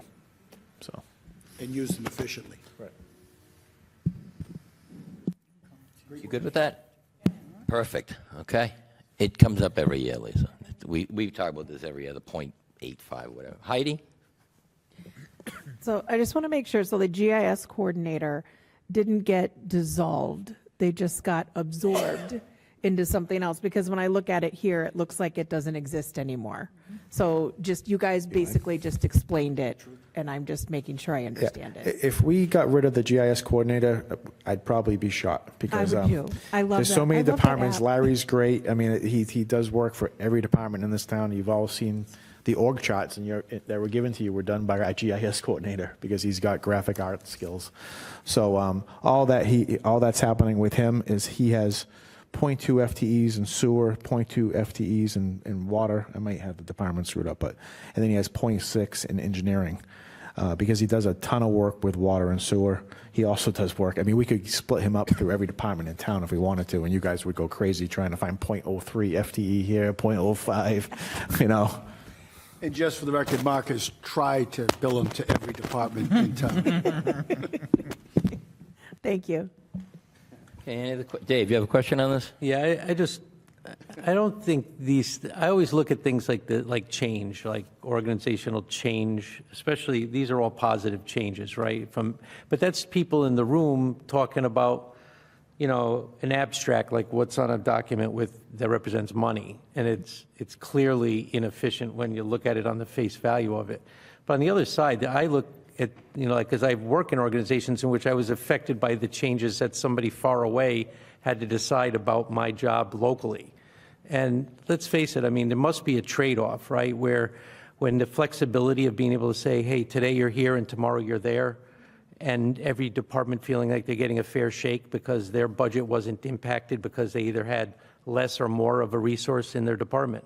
Is that fair? I mean, I don't know. I imagine there's a trade-off, right? Isn't that fair to say? I think it is fair to say, through you, Mr. Chairman, I think it is fair to say, and I talked for a moment ago about silos.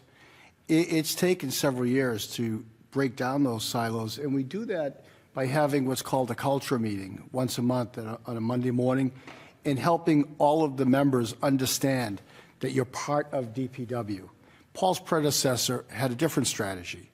He wanted those people in silos. It's a strategy. I'm not criticizing it. I understand. But we do so much with so little that we can't afford to have silos. So there were arguments, as you pointed out, about, I'd rather work in forestry today. I don't want to work on a water break underground. And Paul and Keith have instilled a culture that we are one. And to Lisa's question earlier, it was so confusing.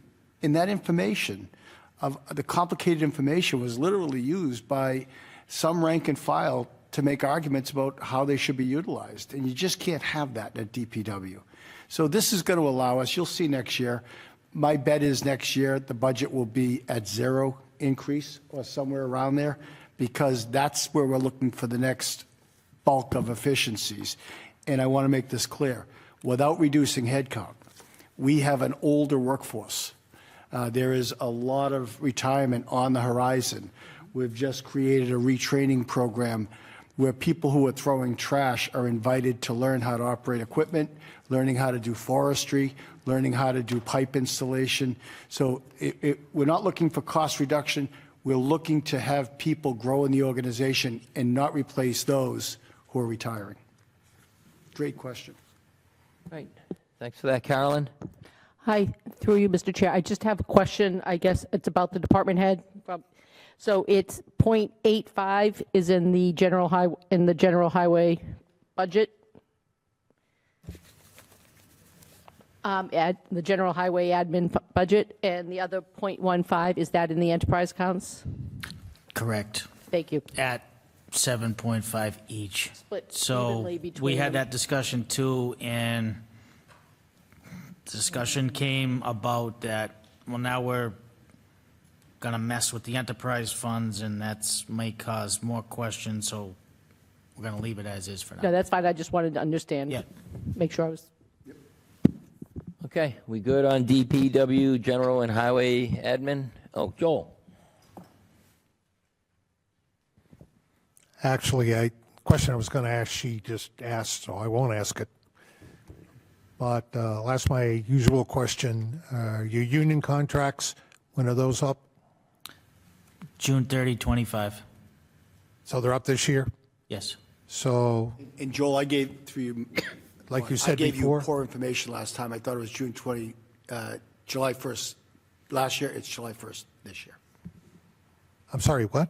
The end of the contract is July 1st, 25. That's correct. That's the end of the contract, right? I told you earlier it was July 25 of last year.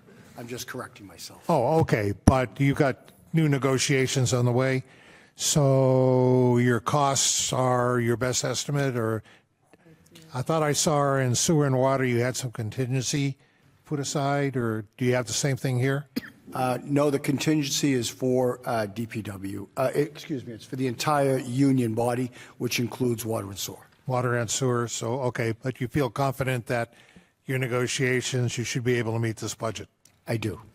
Write that down, write that down. Yeah, in fact, I Write that down. That's on video. I guarantee it. Everybody got that? Joel, I don't know if you heard that. I guarantee that. Write that one Arnie. down. I hope this is a quick question. What's in Article 14? Can that be, where can I find that in the budget on page 48 through, I believe it's 50? Are these items in that budget? A through H. 14. Yeah, A through H.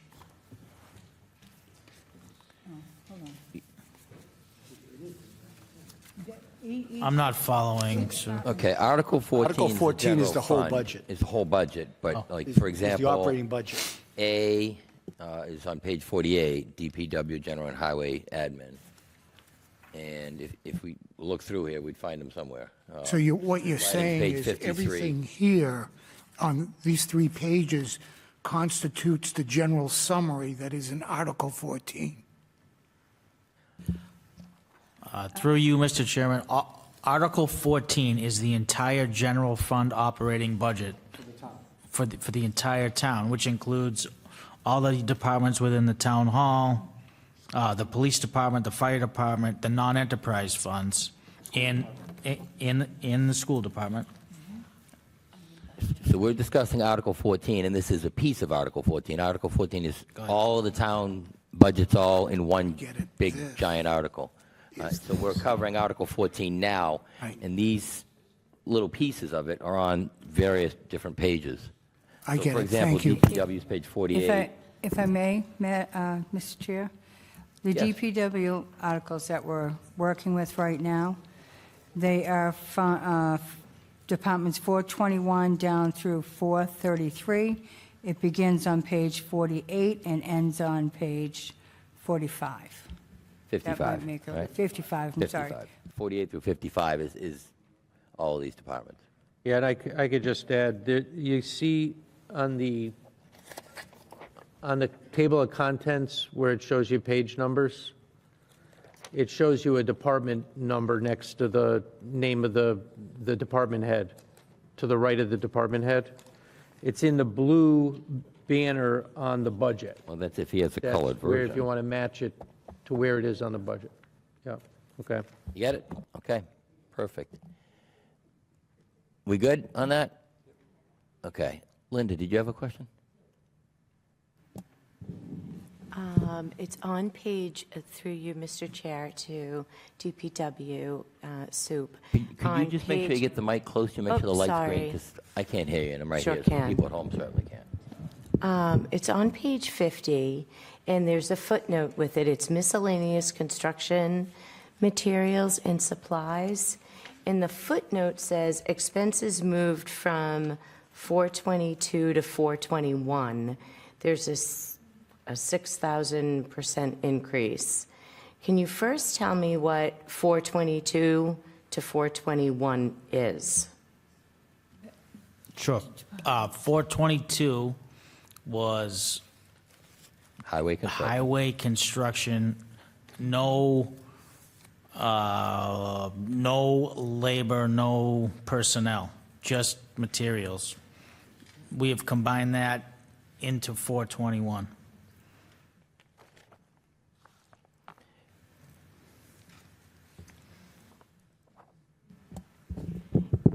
Okay, thank you. Can you tell me why there's such a huge percentage? I mean, I get, cost increase for supply costs, I understand, but that's a lot.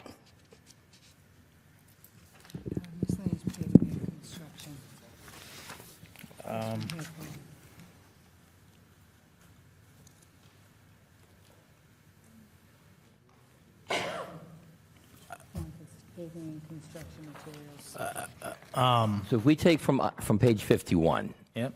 I'm going to see if I can just clarify this question here. If we took a bunch of the stuff on page 51 and added it and called it all miscellaneous construction materials and supplies. Is that where that $93,000 came from? You took a bunch of stuff off of page 51 because Yes. there's nothing here. Right. And then you bundled it and you add up to $93,000. What, I'm guessing some of these lines add up to be maybe equipment repairs and services, maybe sidewalks, like, there are a list of items here. Are these what make up that miscellaneous supplies?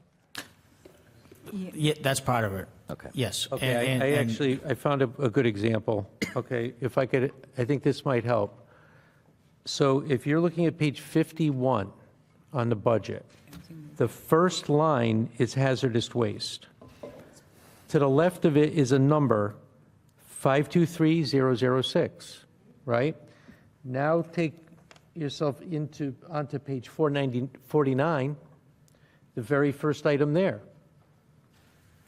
523006. It shows there's a number, it's actually showing 40,000 there. Which is the same as it was the year before. It's the same, correct. It's showing meeting approved 25 on the first item, but it's in 26 in the next. So that would be one line example. It's the first item on each of those pages. So you know, this year and then next year.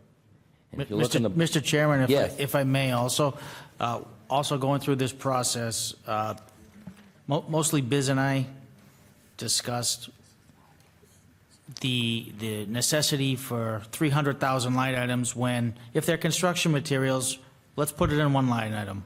Again, for ease of reporting, for efficiency, quite frankly. And as discussed in my opening statement, this budget, these three budgets combined, are increased quite a bit, admittedly, but the overall DPW and what consists of the DPW is less than 2.4% increase. Yeah, I hope that helps. It certainly does. And on the bottom of page 51, if everybody wants to see that part, this budget has been combined with 421 DPW. That's why to the right there are no numbers, because all these numbers have been removed and moved into. Yeah, I'd like to just add to, after this is all approved by town meeting, I just want to let you know like how it gets, the operation works once we give them the budget appropriation. They can take within their department the money to any line item they need to. They have the full flexibility. They need us if they ever say, we have enough in this but not enough there. They come to here, they come in this room with us to transfer out of one to the other. That's one of our functions. But within their budget, they can actually make it work because it's never perfect, right? Okay, we have any other questions on DPW, General, and Highway? Page 48? No. Okay. Any questions on facilities? What page is facilities on? Well, I mean, we can look that up. I'm going to go back to that table of contents.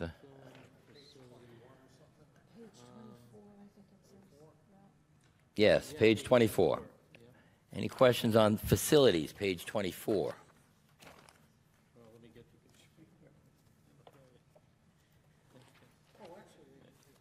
Yes, Joel.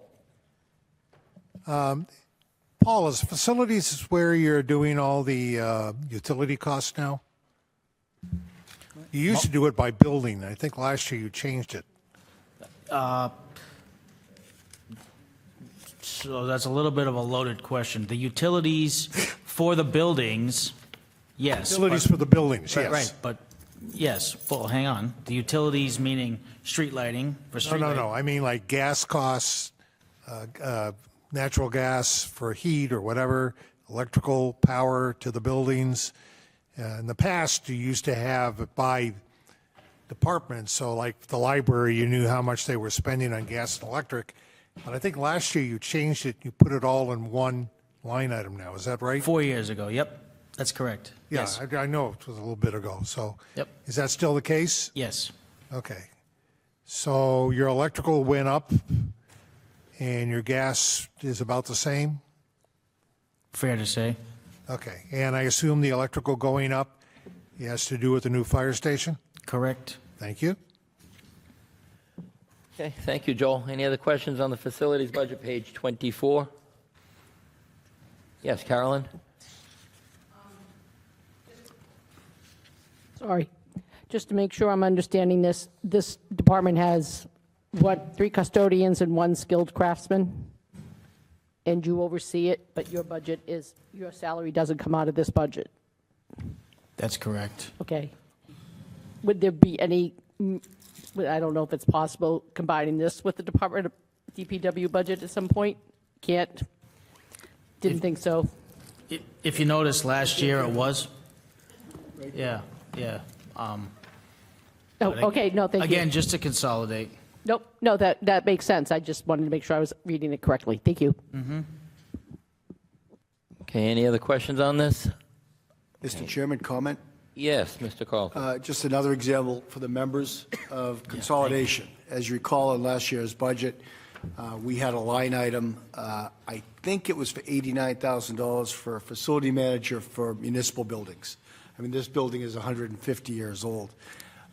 Once again, we took that out of the budget, and we pay 1 senior manager, in fact, a member of my senior staff, to be the facility manager. And we'll be giving to you before the end of these hearings her spreadsheet on every single building, every single mechanical system, every single service company that maintains every single town building. And I think you can go around to town buildings and you'll be impressed that these 100-year-old buildings are in such great shape. You can ask about any component, the roof, the sprinkler systems, and get a whole boatload of information. We pay that person a $15,000 stipend.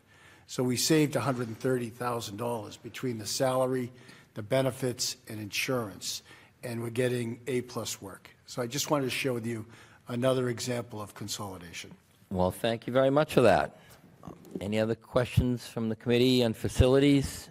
I just want to verify that description was for interim department head stipend, correct?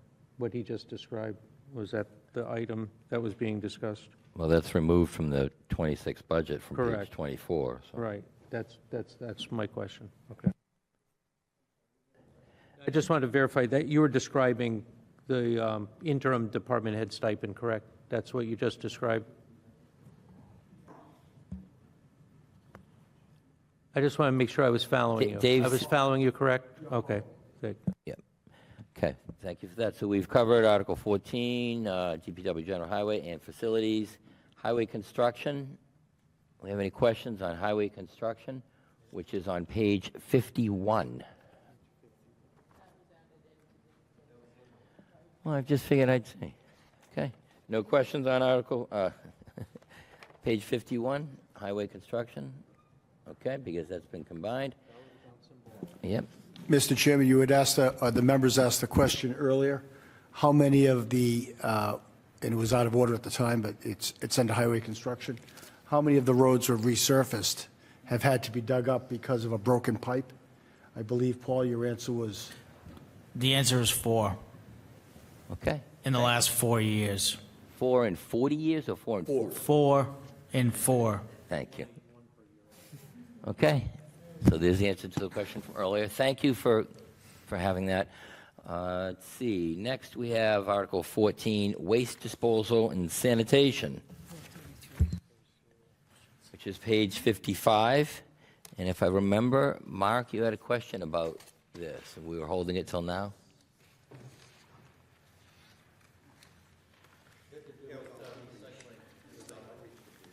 Yep. Mark, I'm so glad you asked the question. We've got a lot of work to do in Stoughton. We've got this working group that meets every Wednesday for the next year. One of the key components is recycling. The state, the communities across the state, the 351 cities and towns average 23% of their waste being recycled. As of 2023, Stoughton was at 9%. I'm not going to get deep into this. I know Vaughn doesn't want me to. We actually do have a looming crisis in the next 5 years, and a key component to the solution of that is an educational program so that the town recycles more. And if you'll indulge me just for this point, I know pay-as-you-throw is very unpopular, and we get that, but we're running a pilot program for one precinct, particularly for seniors, who produce one bag a year and who are avid recyclers, and it'll reduce their already reduced rate. We charge them half of what everybody else charges by another 50%. They'll be paying about $20 a month. And so when you hear about it, it's a pilot program to get feedback on how we're doing with recycling and how we're doing with reducing waste minimization. And with that, I'll close by saying by the end of 2025, we'll report back to the community on all we've learned from these weekly meetings, and we'll have a plan to avoid the looming crisis. DEP was in here last week, and they told us that of the 351 cities and towns, 345 of them are simply kicking the can down the road and blocking their eyes. We're not going to do that. So thank you for asking the question, and thank you for indulging me, Mr. Chairman. Okay. Arnie, do you have a question on this, page 55? Just to get back to what Mr. Coulter just discussed, I was wondering if you could put something out about that so that we understand what's happening, because I'm all for recycling. Mr. Chairman, I'm writing a paper right now, Arnie, that's showing the entire calendar for the year, and we're inviting the public if they'd like to come in and sit in on it and learn as we're learning about the details of every element of sanitation. I'll have that out, let's say, in the next week or so. I'm working on it now. And it'll have the calendar, it'll have the speakers who are coming in, and so and people can come in and listen in if they'd like. Thank you. I'd be interested. Great. Thank you. Diane, you have a question? Yes, thank you. Thank you, Mr. Chairman. To Mr. Coulter, which precinct is it that we're doing a pilot program on? It's funny you asked that. That was a discussion in there today. I asked Mr. Gito, who's on the committee, which precinct is most progressive in terms of recycling, and he said, you may disagree, but he said precinct 4. And the people from Pay As You Throw said, then we don't want to do the pilot in precinct 4, because they're going to all go along with it, because that's important to them. We want to do it in a precinct that is not progressive. So they'll have that decision this week. They're doing the data collection for Paul. And that pilot program, by the way, is kicking off the educational and input part in February, the end of this week. I'm sorry, the end of this month, which is the end of this week. Thank you for that, but we're not going to be Understood. speaking poorly about Precinct 4. Okay. No, it was meant as a compliment, Mr. Well, thank you for that. Okay. Thank you. Yes. Any other Precinct 4, questions, thank you. Chet? This one is progressive speaking poorly. No, Precinct 4 is a wonderful place. Chet, you have a question? Yeah, Mr. Chairman, thank you. Just for point of information, we had the waste some informational meeting, and one of the questions brought up was about the small recycling boxes that the DPW gives out. I just want to let everybody know you can put up to 32 gallon waste barrels out for recycling. A lot of people think you just have to put it in that small container. This says Stoughton on it, Stoughton Recycling. Just go down to DPW and get a sticker, put it on a 32 gallon barrel, stick it out there. More the better. You don't have to separate. I think the reason people did the box was because that's where they put paper items, right, and they put the bottles and cans or metals in a large, that's why people were doing that. But I think the message came out a couple of years ago where because you moved to Avon or something like that. Yeah. We moved from Brockton Recycling to Avon Recycling, and Avon Recycling is a single stream facility, so you can mix all of your recycling into whatever you, correct me if I'm wrong, into whatever you have, and it goes in the back end of our current trash and is separated on the tipping room floor. Well, And the in more my we house, can do you of need that, 2 32 gallon barrels, one for Amazon cardboard and one for the water bottles. that is going to be the most significant impact on averting this crisis, if we can get people to recycle very aggressively. And as a single stream now source, it makes it so much easier than having to separate everything and they go into different compartments. Well, thank you very much for that, Chet. I have a blue 32 and a blue 55, but I'm in precinct 4, so. Because you're progressive. Any other questions on waste disposal, sanitation? I have more of a comment. Carolyn? Or a question, while we're on the topic with the recycling. Is there any way that you can, when you're doing this, that an individual could figure out how much of their trash they're recycling, like as a incentive, like am I recycling more than I was? I mean, I know sometimes my recycling bin gets really full, but I don't know if there's a way to measure that. And probably not.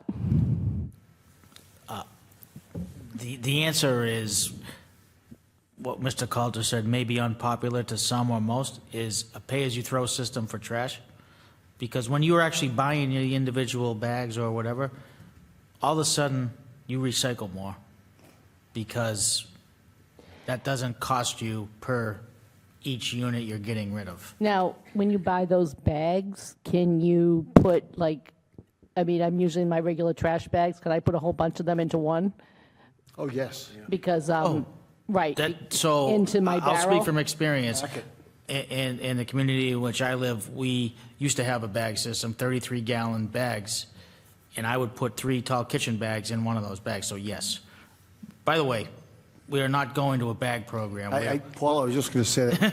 Right, no, I was just curious. Just as a gesture of self-preservation for us. Yes, difficult. We are not announcing a pay-as-you-throw program at all. Thank you, because Yes, crowds will come running down It's here too now. late, by the But way. I could hear the noise out around my truck. Yeah, But- it's already out, sorry. But there are citizens who are begging for it. And they're begging for it because trash is like Eversource. It's like gas and electric. You pay what you use. So they'd see their neighbors with these 5 barrels out there or their 25 bags to their one. I think Yeah. Cynthia knows a little bit about this. To their one, and they're paying the same price if they're not a senior. Pay as you throw are for, in my view, for very small quantity generators. And But it we're works not for them. announcing that tonight. No. But we're not announcing any of them. Thank you. This So year. Do we We're have not. any other questions from the committee? I have one other, but Oh, Carolyn. could you also just, if you could find out where you can get recycling barrels that don't crack in the cold very easily so that, you're throwing them out? Because could you they follow break up on that? easily. If that's something, not necessarily for this budget, but since No, you're would be here, happy to I would follow up on ask. Sure. Okay, yes, you good. I just have a point of order. If I can't ask a road question, we've just gone down to the trash level when we're supposed to be doing on a particular article. I just don't feel that that's right. Thank you. There was a discussion about recycling more, so people had comments recycle more, which affects the budget. But thank you for the input on that. And the answer was for the road. You did get the answer for the road. I think that you understand my point, Vaughn. I understand your point. Thank you. Thank you. Joel, you have a question? Yes. First of all, before I ask my question, just to be to say exactly what's going on, I live in a condominium, so I am not affected by the trash rates. I don't want to speak for Jonah, who also lives in a condominium. So my question is, the amount of money that you're capturing in your fees for trash, is it enough, more than enough, or less than what you're actually going to spend? So that is a question under sanitation. So we're a little bit more than break even because, and that's why we have no rate increase this year, because we have 130 fewer trips to CMAS and we save fuel and we saved labor hours.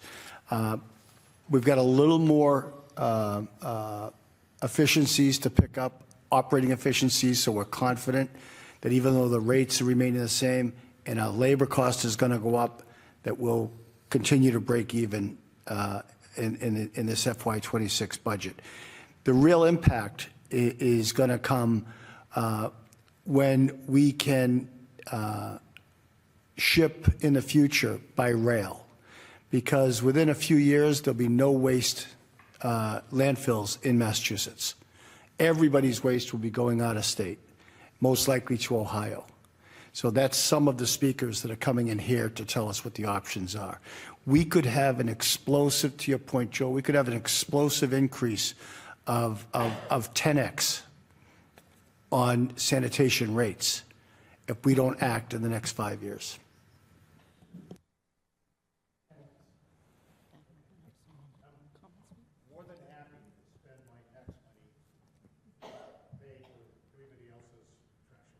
Well, thank you for that, Joel.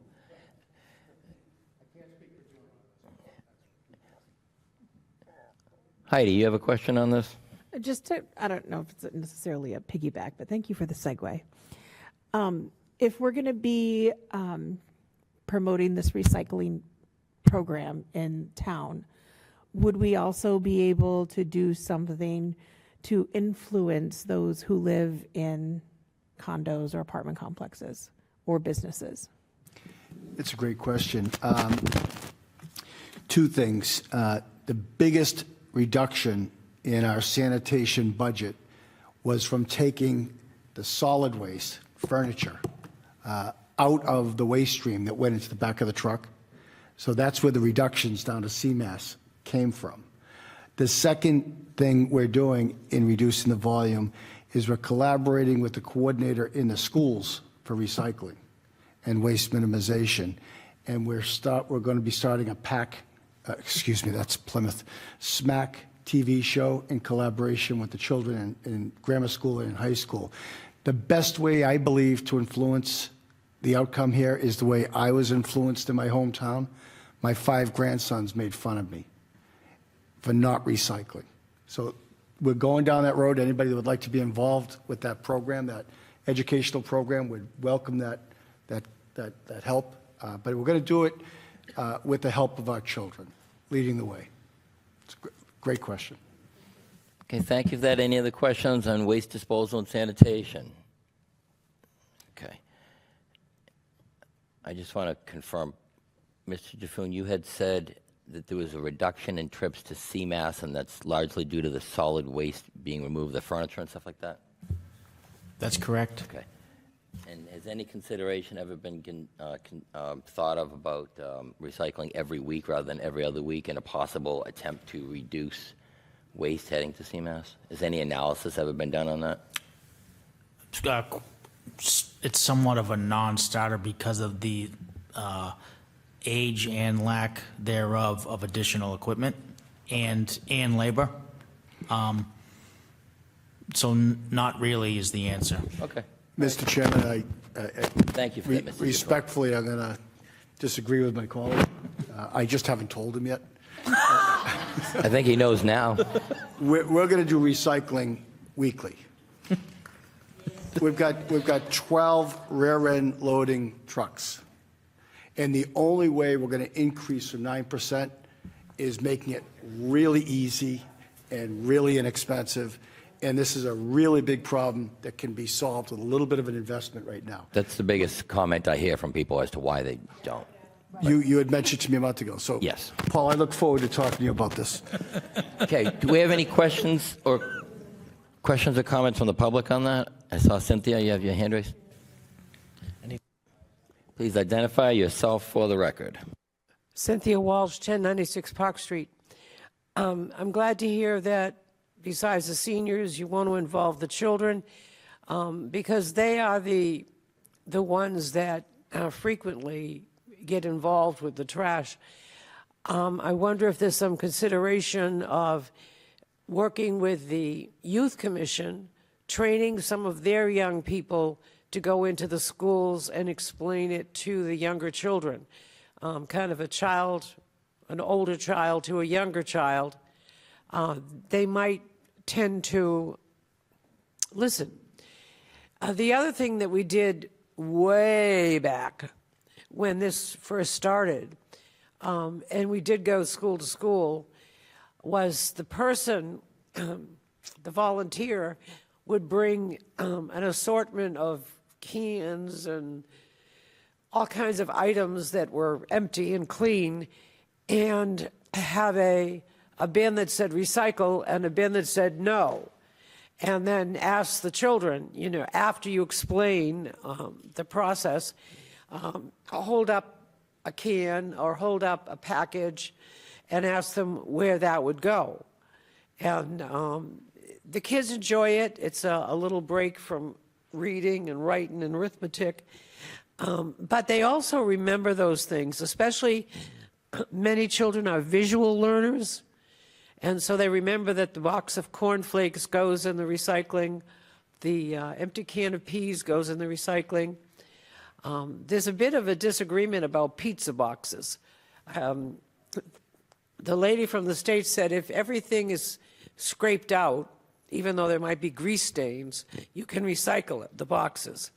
But if there's food residue, then they can't. And I think that if you had a child-to-child program rather than a grown-up and made it as visual as possible and fun. Thank you. Thank you, Cynthia. Okay, next, do we have any questions from the committee on Article 14, item E here, which is street lighting, which is page 53. Any questions on page 53, street lighting, that budget? Okay, okay, Diane. I do.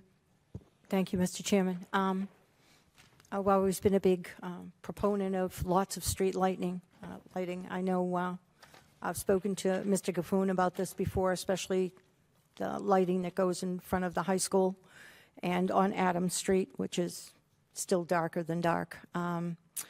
Has anything ever been looked at about solar lighting along those streets? I mean, I know it probably would not be as bright as a regular, but we use them for the stop signs. We use them for other stuff. It would be helpful. And I will say thank you for leaving the, what's it called, the night walk lights on, especially first thing in the morning, in the dark, dark mornings, because it's really tough to see those kids crossing that street in the morning, I'll tell you.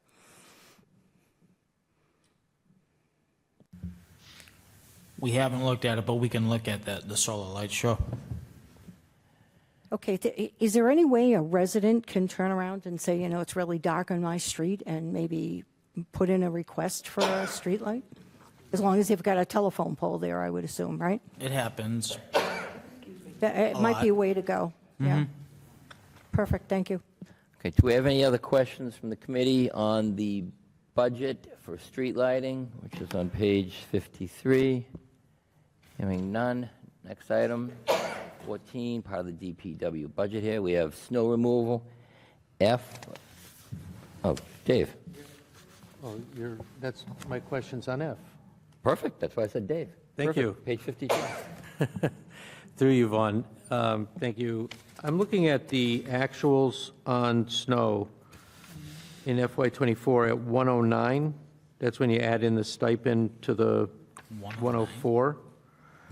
Now, we approved less than that last year in town meeting, and I just want to know if it lands at 80, it doesn't sound right. It seems like we had more passes of snow, more or less for salt and sand, and doesn't seem too deep, the snow, but it seems like we've had a lot of trips going around trying to keep the roads.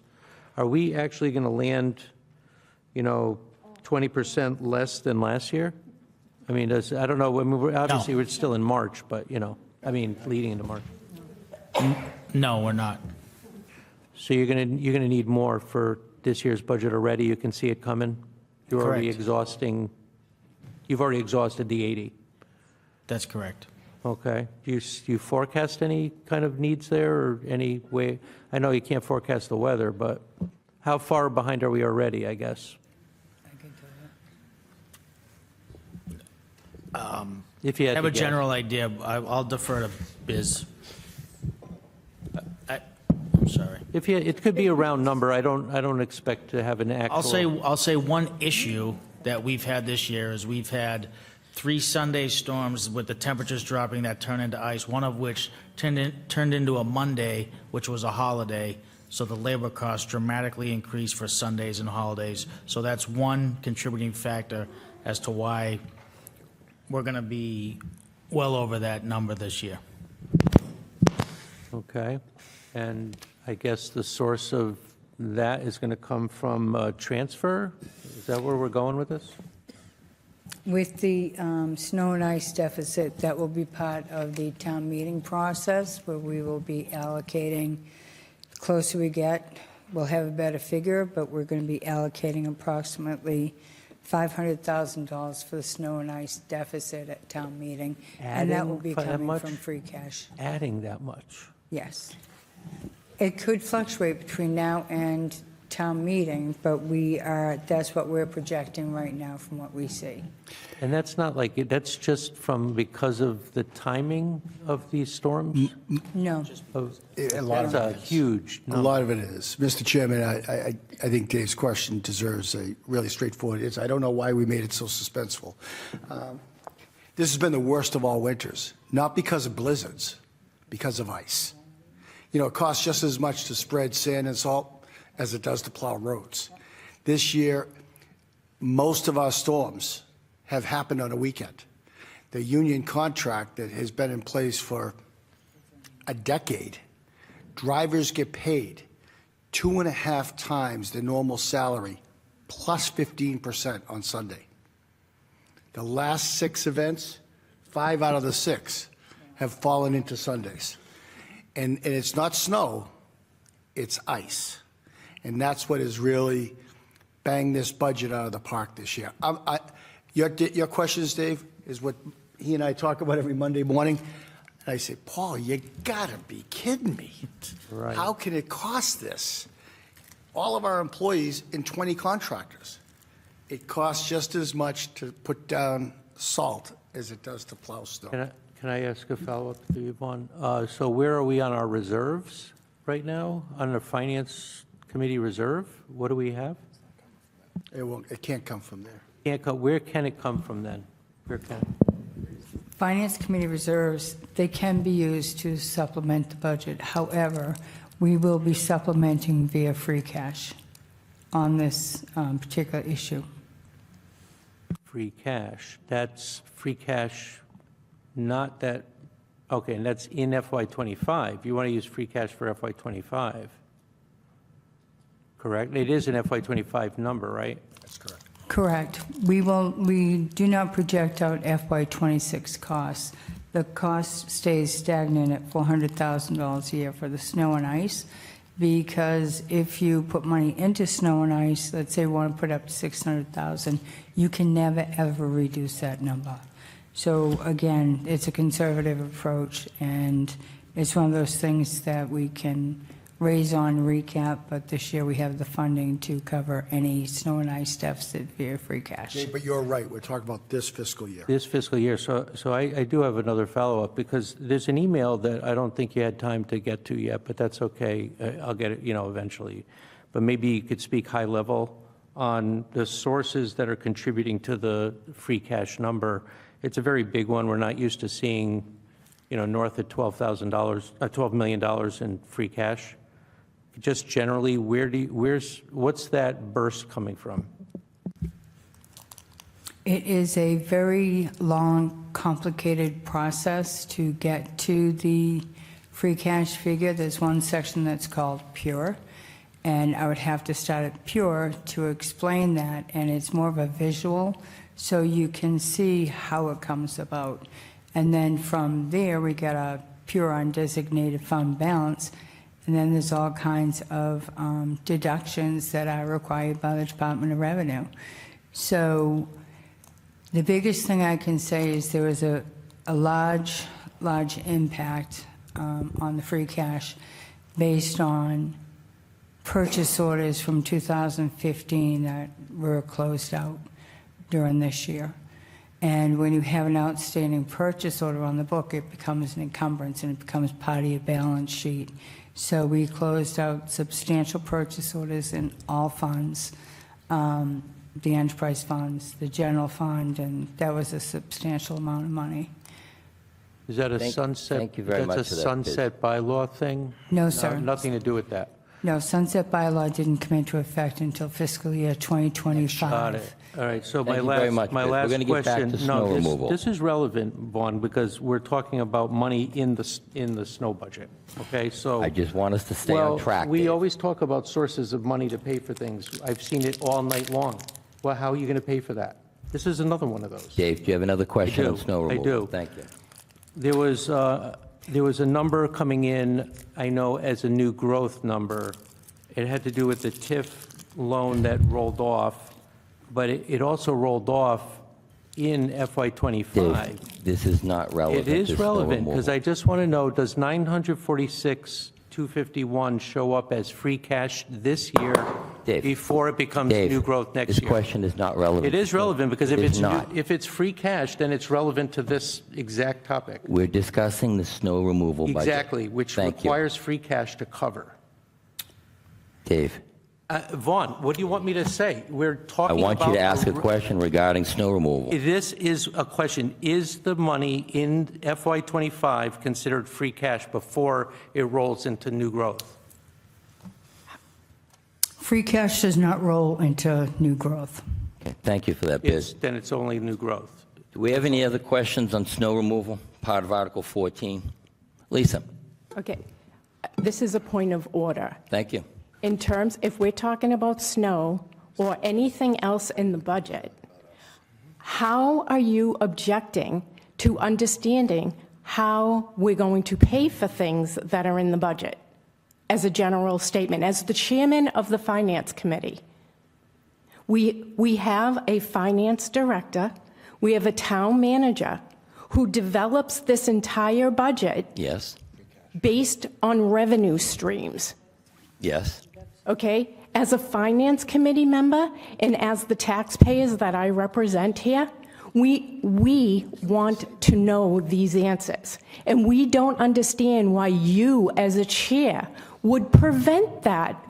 Vaughn, we've asked numerous times for you to put these type of questions on the agenda if you're objecting to hearing these questions, such as it's coming up here. I don't object to hearing these questions. Okay, then We are discussing you, the FY26 budget, which is not funded through free cash. So I'm looking for questions regarding snow removal for the FY26 Excuse budget, me. part of the DP. Excuse me, you're misunderstanding what I I'm am not saying. misunderstanding. We need to stay on track. Well, we are if we get to talk about the funding of the budget. And free cash funds capital, the things that town meeting reps will be voting on in All right, May. thank you for that. That's what this whole hearing is about. Thank you, Lisa. Well, Biz, is any of the DPW snow removal budget for FY26 funded through free cash? No free cash is used for the FY26 budget. Thank you at very all. much. Do we have any other questions from the committee for snow removal? Part of the budget, Article 14. Heidi? I was on MuniOps a while back, and we ordered a brine machine, but then we didn't have the trucks. And I'm always looking for the stripes on the road. And when I went into Canton these past couple snowstorms, they had the stripes. They were very effective for one of the storms, and then they weren't very effective for another storm. It was just covered in snow. So I want to know, like, what is the deal with the brine machines? Because it's money that we've already spent. And are we going to get a truck, or is that something that has now become obsolete? So are you asking if the snow removal budget includes a brine machine? I guess is what I'm trying to... I don't see anything in here that says brine, but I know that I can we give you a have quick answer. a brine. We can give you a quick answer to that. Okay, great, thank you. The brine machine was a bad investment. It's not applicable. It's not a good use of money to clear snow and ice in the town of Stoughton. It was sold a year ago at auction with a bunch of other surplus equipment that was stored at the armory for many, many years. I think we raised $114,000. Okay. Thank you very much for that, Mr. Okay, Calder. thank you. Carolyn, do you have a question on snow removal? Yes. Where exactly in this budget is the amount we pay for the contractors? What line? I'm just, Through you, Mr. Chairman, 527000, machinery/truck rental. okay. All right, thank you for that. Thank you. Any other questions from the committee on Article 14, General Fund, snow removal? Yes? Yes, page 52, yes.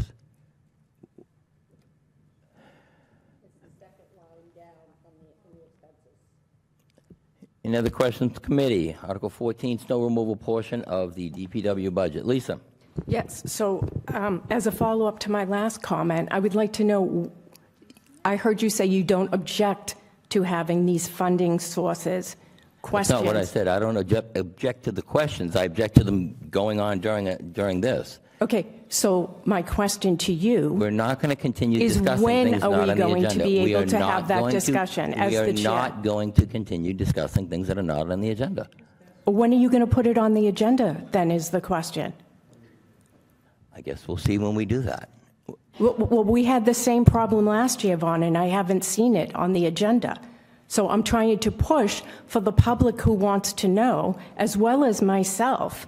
I mean, it's part of my job as being on a finance I'm committee well is to aware of your understand job. these Having been things. here for years, I'm well aware of the job of a finance committee member. An email has been sent to the finance director to get the information that Mr. Lurie has requested, which is a breakdown on the complete pieces to build the free cash. The email has been sent. When the email is responded and I get a response, I will send it No, out. We I will not understand. continue My on question is not just about free cash, though. this. Lisa, let's stay on track. I'm okay? trying Thank to you. get an answer to a I question, understand Vaughn. that. You're not giving it to me. I would be able to stop if you'd give me. We will It's not continue just on the free agenda. cash that I'm asking for. It's also the understanding of new growth and how that's going into our budget. We are not going to talk about new growth. We're trying to get through this agenda. I'm removal is here. trying to get something on the agenda so We are at that snow we don't have removal. to extend the conversation here. Well, you're out of order with this constant going on with something that's not on the agenda. So can we get back to the agenda? Vaughn, I tried all last year to get it on the agenda, so now it's the beginning of this year, so I'm trying to get you to confirm getting it on the agenda. We will continue with this agenda and get this done. Any other questions from the committee on That is- snow removal? No more questions from the committee on Article 14, snow removal, part of the DPW budget. Okay. Questions from the committee on the fleet maintenance part, Article 14 of the DPW budget? Okay, hearing none. Any questions from the committee on the parks portion of the Article 14 DPW budget? Okay, hearing none. Any questions or comments from the public on any of these Article 14 General Fund Operating Budget portions, DPW, General Highway Administration, Facilities, Highway Construction, Waste Disposal, Sanitation, Street Lighting, Snow Removal, Fleet Maintenance, or Parks? Cynthia, please identify yourself for the record.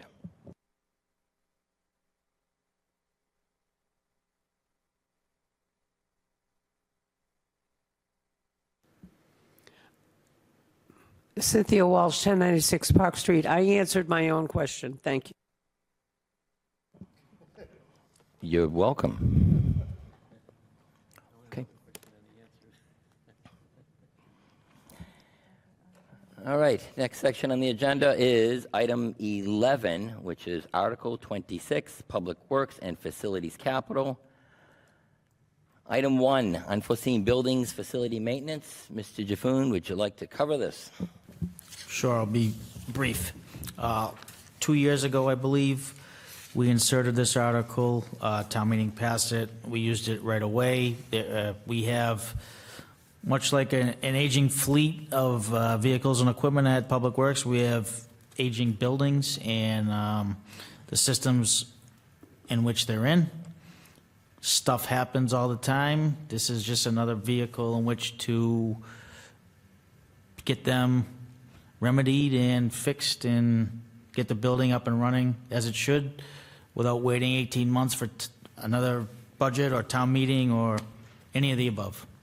All right, thank you very much for that. I understand this was on the warrant last year also.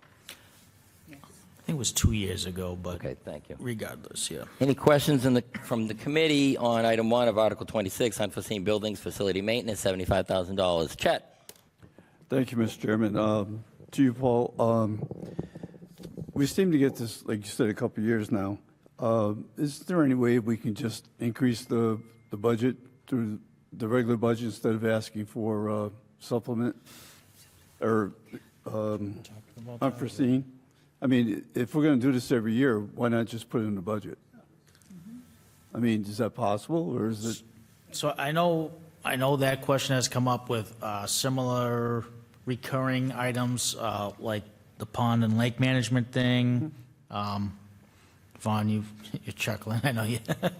We don't have any lakes, but right, things like that. And I think in years past, in an effort to not increase the budget so much, that's why they're presented as articles and funded as articles.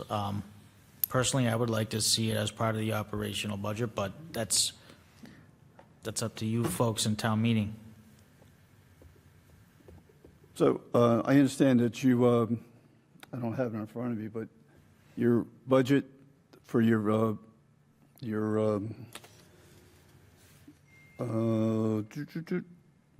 maintenance and facilities, you haven't used all that money up yet, or have you, for this year? Oh, we use it all every year. We normally.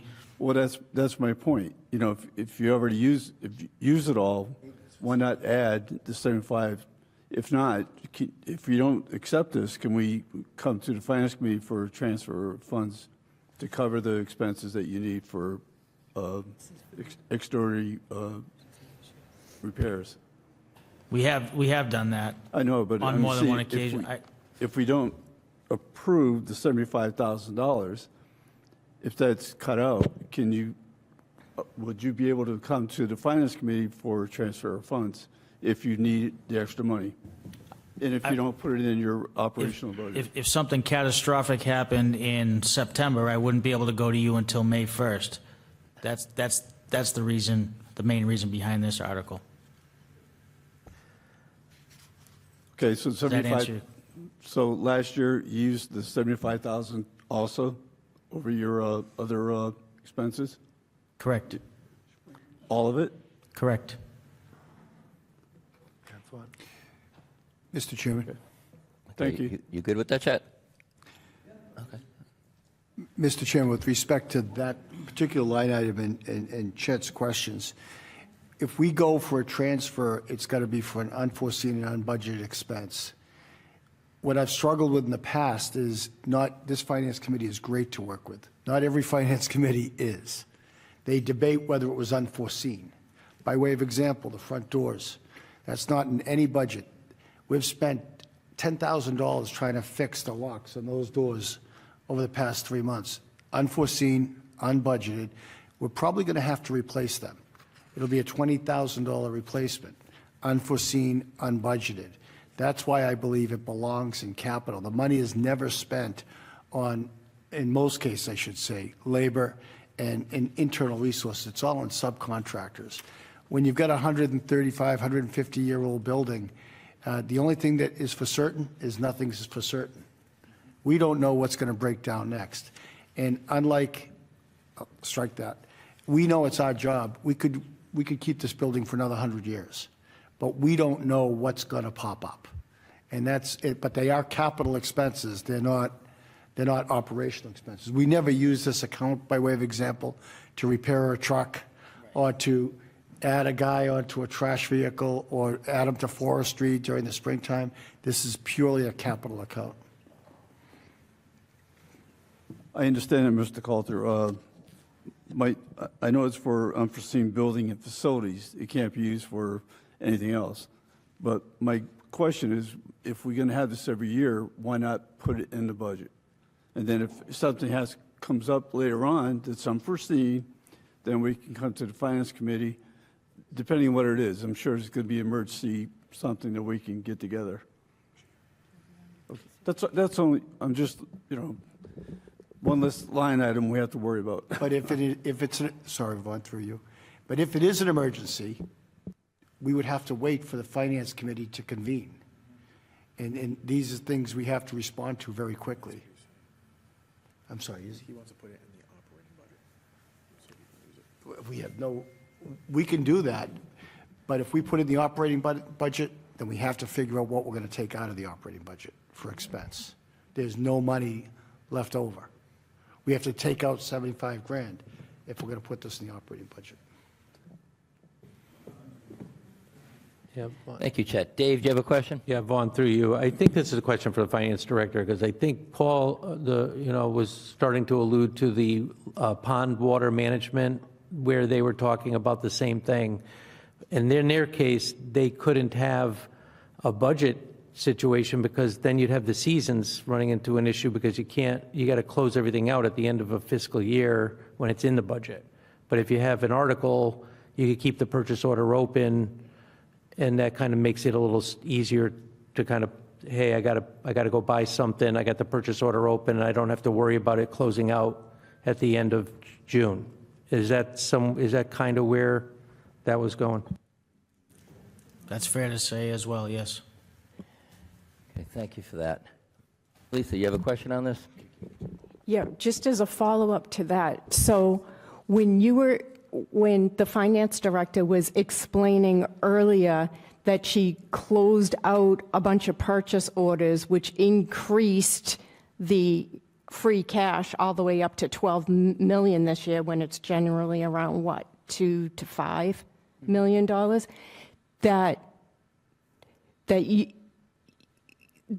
if we have this here and we don't use it, that then becomes a future that could be closed out. So if it's done this way as a capital, which is a little confusing to me, because to me, I was told capital is one-time expenses, but this, and I understand your point about bringing it in the budget, but does that then become open-ended? Like, how do we know if we do it every year for 75,000, all the previous 75,000s, what's the status of those items?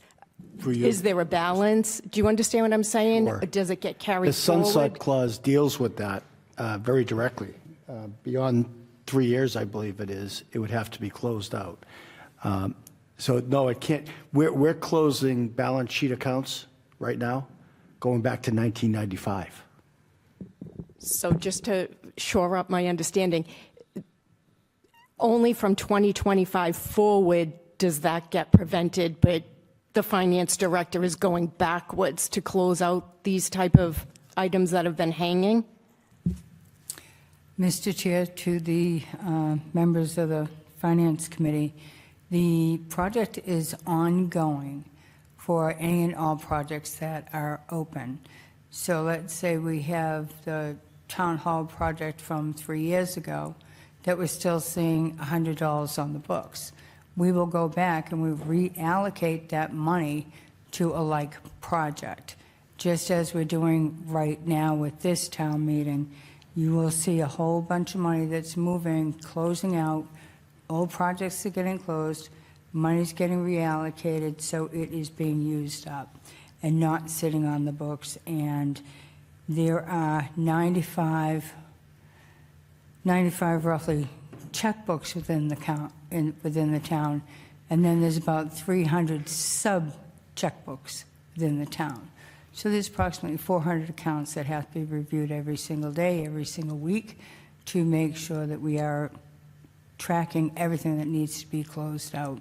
And this is part of the year-end close. It's an ongoing process, and it will never stop, and it shouldn't have stopped to begin with. Well, thank you very much for that. Do we have any questions from the committee? Article 26, Item 1, Unforeseen Buildings, Facility Maintenance, $75,000. Elliot. Just a quick question, if you would, or a quick answer, perhaps. This unforeseen things, when we had the flood here with the sprinklers going off, is that where some of that money went? This was covered by insurance. Okay, but was it 100% covered? Yes. We had a deductible, I believe, of $25,000. It was almost $1 million in damages. Thank you. Covered by Maya. All right, thank you for that, Elliot. Any other questions from the committee? Article 26, item 1, unforeseen buildings, facility maintenance. Carolyn? I just wanted to know if was the funding source for these? We are awaiting that information. I've sent an email to request that if that's available now. I have prepared each one of the articles and the funding sources. So tonight, I have been reading them to you. Yep. Unforeseen facilities maintenance, free cash, $5,878. Project number 10433, going back to 2020. We'll be closing out $21,750. Project 10420, going back to October 20, and that is $41,872. Project number 10423, stormwater upgrade, $5,500. So everything is being funded via articles that are no longer used and can be reallocated out. The only amount coming from free cash, as I said, $5,878. Okay, All right. So whenever that list is complete, could you email that, and then we'll get that out. That way everyone has this. It is in the town meeting warrant, so I will make sure that, or Mark and I will coordinate to get you the information. I also have a spreadsheet that will show what's coming off of free cash, what our balances are free cash, what our balances are on stabilization funds. And like I said earlier, if my computer had come up today, you would have seen it on the screens. Yeah, excuse me, I don't think we have the same version of the warrant, if you have one that does that. So maybe we can get a copy of the one you have? As I just stated, Mark and I will be coordinating to make sure you get out the proper warrant and all the information you. that's been updated. If you have a version that covers this kind of stuff, that would be great. Okay, thank you. There's actually only one version of the warrant, so that's the one that gets approved by the select board. The warrant that gets approved by the select board, this Is the official warrant. is the official warrant. It does not have motions or funding sources in it. It's been confusing to a lot of people. What you come up with is a financial document with a motion in it, and you're voting on the motion. You can't change the article wording, nothing to do with the article. You're proposing the motion, which has the funding sources in it. That's a working document internally between Biz and town council. I guess what we're and myself. saying is a summary, right? Where it's all a snapshot of a document that shows Article 1, 2, 3, here's the source. I think what Biz is saying, we're working on actually getting you the final FinCom, we'll call it the FinCom warrant with the motion in it. So it's not a separate chart or anything, it's actually the warrant with the motion. All right, thank you. Thank you very much for that. Any other questions from the committee? Article 26, item 1. Okay, hearing none. Any questions or comments from the public? Item 1, Article 26. Unforeseen buildings, facility maintenance, $75,000. Hearing none. Next item, item 2 on Article 26, a used bucket truck. The DPW for $60,000. Mr. Jaffoon, would you like to discuss this? Sure, thank you. Our old bucket truck was one of the items that went out the door in that auction the town manager spoke about. But for safety reasons and for it needed to have a new home. So that was the right decision. We do still have a need for a bucket truck. A big part of the reason we need a bucket truck is to prune all the trees for all the streets that we've been paving and to save our trash trucks and larger vehicles, because we've deferred a lot of that pruning and maintenance for years, and we really need to do it just as a maintenance program. Also, when emergencies happen, we get called in the middle of the night and we have limbs hanging or lights or anything. It could be anything. There's a need for it. There's not a need for a brand new 2025, 150,000 bells and whistles. That's why, as Keith described the backhoe, there's certainly a need for that. If our bucket truck goes down, for the most part, we can wait till it gets repaired. If a backhoe goes down and we need to dig something up and repair another water main, that's a bit of a different story. That's an emergency situation. So that's the reason behind the used.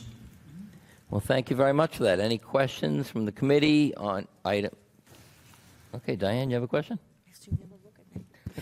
Thank you, Mr. Chairman. And Mr. Cahoon answered my question about how much a new one would be as opposed to a used one. And where would you find a used one, and would it be in great shape for us to use? You can find anything on the internet. There's other auction houses, online auctions or used dealerships. You can get anything. Okay, so you would be satisfied with one that was used as long as it met, Correct. someone would go over it and make sure it was in good working condition? Yes. Great, thanks. Okay, any other questions from the committee on item 2 of Article 26? Dave? Thank you for getting used equipment. Much appreciated through you all. Haven't gotten it yet, but. Okay, any other questions from the committee? Okay, no more questions from the committee. Article 26, item 2, questions or comments from the public. Item 2, used bucket truck, part of Article 26. Hearing none. Next item, we have item 3, part of Article 26. Item 3 is a 15-passenger van, recreation, $60,000. Thank you. You are very welcome. Thank you.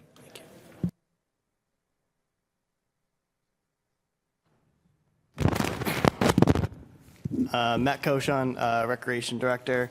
So this is a capital request for the 15-passenger van for the Recreation Department. This van will be used for off-site field trips during our summer programs, early Thursday trips, school vacation trips, our annual Blue Hill snow and ski lessons, as well as being able to use this van to haul supplies around town to various program location sites. Currently, we use the one COA van at the COA. The others are BAT-owned. Right now, the COA last year had an increase of 6,896 in medical rides alone. And that's just in medical rides alone. Their other rides as well are increasing. So the needs at the COA are increasing, which takes away from our time to be able to use it. Another issue that we have with this one van as well is it's extremely unreliable. We've had in multiple locations, multiple times in years prior when we used to run like February vacation trips. We had one time we went down there and the van's doors weren't even working, so we couldn't even take the van. And parents are relying on us for childcare and to have to cancel last minute, and parents lose that childcare. We just can't do that. So we actually stopped doing trips like that. This again happened to us 4 weeks ago, actually, when we were going to Blue Hill ski and snowboard lessons. It was pretty embarrassing having to open the emergency exit and get kids through that, and it's just not safe. Another reason as well, especially during the summertime, we bus kids from our summer program over to Ames Pond for swimming, learn how to swim. That trip to rent out a private bus, it's 650 miles and, $650. And that trip is 5 miles from the South School to Ames Pond. So private busing is very expensive. Last summer alone, we spent $20,268 in private busing, and that number is only going to go up. Also, another thing too is when we do, especially our summer programs, our entire basement at 15 Pleasant Street pretty much transfers over to the South School. So we have to use the one facilities van that the town has, which our facilities person is extremely busy at other locations, so we have to tie up that van to move over supplies. Spring and fall time, we're doing outdoor programming, which it requires, hockey nets, lacrosse nets, other sports equipment. So staff has to use personal vehicles, which is liability to the town. So this van will be able to remove the seats, and we'll be able to have a space to store equipment and bring it to program locations.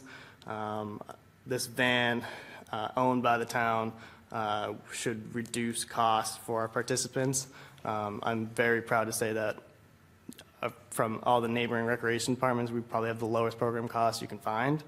And we'd like to keep it that way to have, accessible programming for our residents. So if you have any other questions, I'd be happy Well, to answer. thank you very much for that presentation. We have any questions from the committee? Carolyn? Hi, through you, Mr. Chair. I have a question. You mentioned you want to use this van to bring kids wherever and then bring supplies to where the kids are. And you talked about sending them up to Ames Pond. Don't you send a lot more kids to Ames Pond than that would fit in this van? We do. So we do. So part of our open playground program, ages grades 1 to 6, we'd still have to get private busing because we have the numbers. But our team program, which is smaller, which has been going up there once a week, if not twice a week, we roughly see around 25, 30 kids. So we just do double runs. Really, it would save us a lot of money. Okay, so you don't have to do another bus for them. That's what I was just Correct. confused because I remember Yeah. when, To big be bus. fair, to add on that point too, there's a lot of times parents, they don't want to send their kids down to Ames Pond for various reasons, so they stay back at camp. So on days we have lower numbers, we will for sure cancel any private bus that we have, save the money, and just do Okay. double runs. Thank you. I just had a question. Thank you. Okay. Arnie, you have a question? Hi, thank you for coming. I'm assuming that when you talk about a van, it's sort of, I'm guessing, an F-250 passenger van. Is that correct? Yeah, it's like a Ford Transit 15-passenger van. Why not? And you're asking for it brand new, or is it used? Correct, brand new. One of the reasons behind that is because we have so many issues with the one COA van that we use now that I don't want to be running into that issue, especially when we're transporting children. What about getting something like a school bus? Those are pretty heavy duty, and they take a beating, and they can hold a lot more than 15 and equipment used. So that's a great point. One of the issues about that is if you get a school bus, then we have to get school bus drivers that have certain licenses and stuff like that, and then insurance costs, maintenance costs. There's a lot more that goes into it. Where this 15-passenger van, we don't need that, and we'd be able to pay for like maintenance costs through program fees. The school bus, a lot of other towns have shied away from it because getting into the school bus business is tough. There's a lot more to it.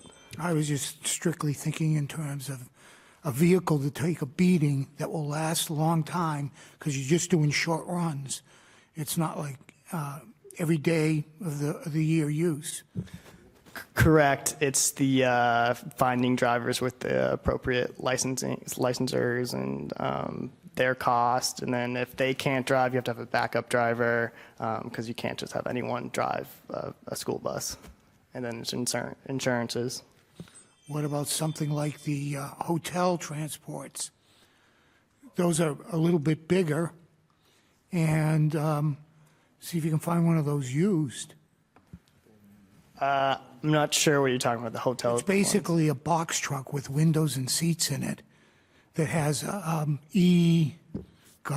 I can't remember all the numbers, E250 cab, and it's been modified, and you find one of those used? I can certainly look into that. I don't know what kind of driver's license you need for that. I can look into that. This is new. Thank you for that, Arnie. Chet, you have a question? Thank you, Mr. Chairman. I can clarify some of the things that Artie's talking about. The school bus, you have to have a Class 7 license. You have to be specially trained in that. You also have to have handicap training, CPR training, all sorts of things to go with. It's basically a commercial vehicle. The vans that the Council on Aging, everybody has to go through the same training. CPR, handicap, the whole thing. It's basically not restraint training, but wheelchairs and things like that. You have to learn how to properly secure them. With this van here, in some of the bigger vans, you still have to have a CDL license, okay? And depending on the number of passengers that you have. Matter of fact, we have one at Council on Aging is a CDL. The other ones are for BAT, and we have one, I think the one that we have at COA is a CDL that I used to drive because I had one. But this particular van that Matt's asking for is perfect for what they need. It's reliable, it's brand new, it's safe for the kids, it's got all the safety restraints in it that they need. Plus, I'm sure they're all trained in CPR, and then I'm not sure if you're going to have handicapped children, but if you do, I'm sure they're going to be trained and be able to accommodate those kids, or those children, excuse me. But in my personal opinion, we need this van for them, because I know they can't count on COA, because even though they only have 3.5 drivers down there, they have 4 vans, but sometimes one of the vans they have to park because it has to go to BAT to get inspected or fixed, and they really can't count on that. So this right here, they have their own designated van to take the children to different programs that they have to go to, and I think it's a worthwhile investment for the Recreation Department, for our children, since everything's for the children. Thank you. Thank you very much for that, Chet. Lauren, you have a question on this van? Actually, it's more of a comment. Prior to you coming here to ask for this van, I'm sure you looked into all those things before coming here, right? So this was the best. Yeah, given our situation. Right. So you've already, looked into all this, and then coming here. Yeah, this has been on my capital plan for a couple of years. So you've looked into all these different ideas, Like correct? busing and stuff like that. Yeah, Yeah. the busing industry, it's Okay. a thought, but it's a lot. I just figured since you're coming here with this request, you've already figured all this out before coming here. I'm assuming. All right. Thank you very much for that. Heidi, you have a question? So I know that you guys go to Blue Hills and you also go to like Ames Pond and do different things. I know like when you go to Blue Hills, you have like cargo. Does that all fit in there? You said something about taking out the seats. Yeah, so you could take away a couple of the seats and fit the skis and snowboards. Luckily, like the skis and snowboards, a lot of them can fit right underneath the seats. Is there a lot a of them- hitch on the vehicle that you're looking at, or like a car top carrier where you could put like a car top carrier on top, or put one of those, what is it? I looked up the name. Hold on. It's called a hitch cargo carrier rack. Yeah, so I believe you could add a hitch, but then we'd have to get a trailer, and to be fair, most of the children we see in the lessons, they're renting. They don't really have Okay. the equipment because most of them are beginners. So we don't really see a lot of equipment, but we do take equipment. But like I said, a lot of it's skis and snowboards, so they're flat, so they're able to go underneath the seat or something like that. Or it has a little bit of trunk space, so we would be able to stand them up. I would just make the suggestion to try to get a hitch in case you need to Yeah. have that extra cargo capacity. So I think this is a great Great idea. point. Fully support it. Thank you. Thank you for that, Heidi. Elliot, you have a question about the van? Yes, thank you. Through you, Mr. Chair, to the presenter. This is a replacement for a van you have now, is that correct? No, it's not correct. We do not have a van. We borrow one of the COA's van, and to be fair, it's only one because the other ones are BAT owned, so we can only take All right, one. do you happen to know how old the COA van is? I do not. Is the serial number written in Roman numerals?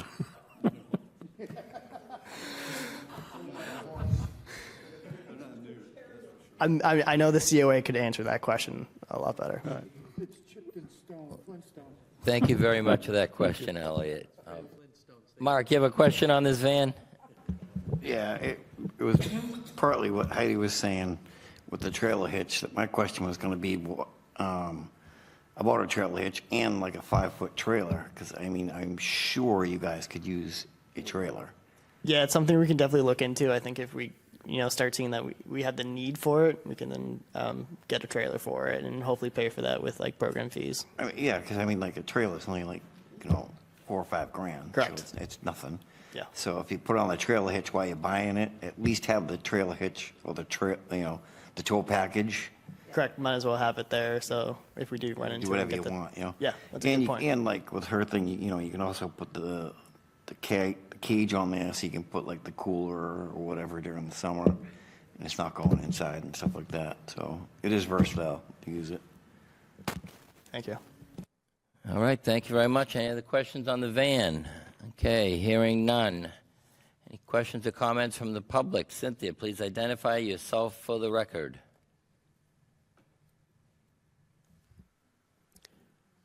Cynthia Walsh, 1096 Park Street. Have you contacted BAT to see if you could buy the van through them? I have not looked into that option. Well, I don't know if you can or not. I mean, they are the regional transit, and they may be able to get a better price. I don't know if they have vans. I know they have the buses. You might find that the bus is actually cheaper if you buy it through. Although I've heard the remarks about the bus requiring a CDL and everything else. But that, before town meeting, all you do is make one phone call. If the answer is no, then we go forward. All right, thank you very much for that. Any other questions or comments from the public? Item 3, part of Article 26, 15-passenger van. Hearing none, next item. Item 4, part of Article 26. Item 4, record storage for the clerks. Thank you very much, Matt. Have a wonderful evening. I'll take this one, Mr. Chairman. Well, thank you very much. All right. Very simply, everybody knows in the garden level of the town hall, you know where the garden level is, the first floor. We have the vault down there where all our vital records are stored. And in that vault, we're just running out of space. In the basement, yes. It's the garden level, yes. So it's getting late, right? We get a little sloppy here. So we are, I'm losing my train of thought here. So we have a lack of storage in there for vital records. There is some backup. We apologize for not getting it to you today. You may not even have seen it. We've sent it to Vaughn probably about, well, now it's probably been about. Actually, Mr. Tisdale, I did get that out to the committee. Did you get it out? Very good. All right. Well, there's some images showing what we're planning on doing. Essentially, these are our secure storage racks that are more efficient than what's in the vault now. They're on wheels. They're on rails. So you don't need aisles between each, cabinet like we have now that takes up space. You can actually roll storage containers next to each other that are secure, and you get more storage out of the same space. So you see a lot of companies doing that with standard filing cabinets that they put in the cabinets that roll on the walls on rails, and you just get more space. And that's what we're doing in the vault for the clerk's office for the vital records. Well, thank you very much for that. We have any questions from the committee on item number 4, part of Article 26? Joel. Thank you, Mr. Chair. I actually have a couple questions. Where will this go? Where will this go? In the vault downstairs. On the basement floor? Yeah. Is that a slab on grade? On the first. It's a slab on, it's in the basement. Is it a slab on grade? Oh, I'm sorry. It's in the town clerk's office. Yes. It's going to go in the town clerk's office on the first floor? You said the vault, and I thought the vault was in the basement, so. Okay, I've done a couple of these things, and one thing that is interesting about this is that when they're loaded up and everything, they're enormously heavy. And I have never done one where I haven't had a structural engineer come in, evaluate the floor, and make sure that it could carry the dead load of this particular type of installation. The $25,000 that you're asking for, does that include the strengthening the floor? Does it include all of this? It includes the evaluation included in the purchase of the units. It includes the what? The evaluation in the space. It's just the evaluation? Evaluate the space. They're going to come in, take a look at it, see what it needs to be done. Oh, so we're not actually buying anything with this? We are buying the units. They're also evaluating it. They're going to do an evaluation in the beginning to see if the space suits our needs. They'll look at the structural analysis like you're saying. All the records are in there right now. All the records are in there now. There's no more weight currently that we're adding. We're just trying to make the Oh, area yes, more there's plenty efficient. of weight that's going to be added. Take my word for it. The units themselves may weigh more, but the items in there right now, we're not adding more items as the existing items. Okay, So, like I say, I've done 2 or 3 of these, and yeah, there's a lot of difficulty involved with them if they have to be done just right, or you're going to have a real problem. So according to Reggie, the information that you have provided, which is basically what the unit looks like, and a single sheet saying they want $25,000, in my opinion, is insufficient for us to make a reasonable judgment. It would be nicer if you have a breakdown of that $25,000 and what you're going to spend it on. yeah, we're working on getting you the quote, and we apologize for getting the backup this late. So part of what Reggie's getting involved with the quote is an analysis. So if the analysis comes back and it needs more work than just adding units in the space, then we'll be having another conversation. Okay. I mean, the idea is good. All right. The one we did at the Sharon Public Schools on the 2nd floor, it took 2 engineers to actually figure out to make sure it didn't rupture a brand new building. Okay. But thank you very much. Thank you very much for that, Joel. Dave, did you have a question on this? No, I think the previous speaker already helped with okay. it, because I just want to make clear that worst-case scenario, it just means that we don't get to do the project because the assessment says you can't do the project, and then you figure it out later, right? And I do, I mean, what exactly, Dave? And then Joe made a good point. And your point's very, very adequate for a large area like this where the beams underneath the floor are long. This vault is very short and narrow. And being an engineer myself and taking a few structural classes in my day, I know that there's probably not going to be a civil engineer is also a structural engineer. And I've taken, and it's a cement floor, and I know that there probably won't be an impact, but I'm not 100% sure. All right. Thank you for that. Any other questions from Heidi? Is it possible for you to get something like this used? Because doctors' offices are getting rid of all of these if they haven't already. We can look into that for sure. All right, thank you. Any other questions from the committee? Article number 4, part of Article 26, record storage clerks office. Hearing none. Next, we have item number 5, part of Article 26. Article 5, item 5 is town hall safety audit, $75,000. I'll take this one, Mr. Chairman. Sure. There's no structural analysis involved with this article. Well, it could be, I guess, and I guess there could eventually be one, depending on what we got to do. But this item's being removed from the motion from the warrant. We're going to be funding this through our operating budget. Originally, when we came up with this, we were verbally quoted something in the $75,000 range. Talking to contractors is actually less than $5,000 to get this work done, which we can find in the operating budget. Yeah. Okay, so that's going to be withdrawn or whatever? Yes. Yep. Okay, great. Any other questions on that? Joel, you have a question? Well, I'm just going to clarify. Do we have any other questions from the public on any of Article 26? No? Okay. I'd like to do a little housekeeping before we close the meeting.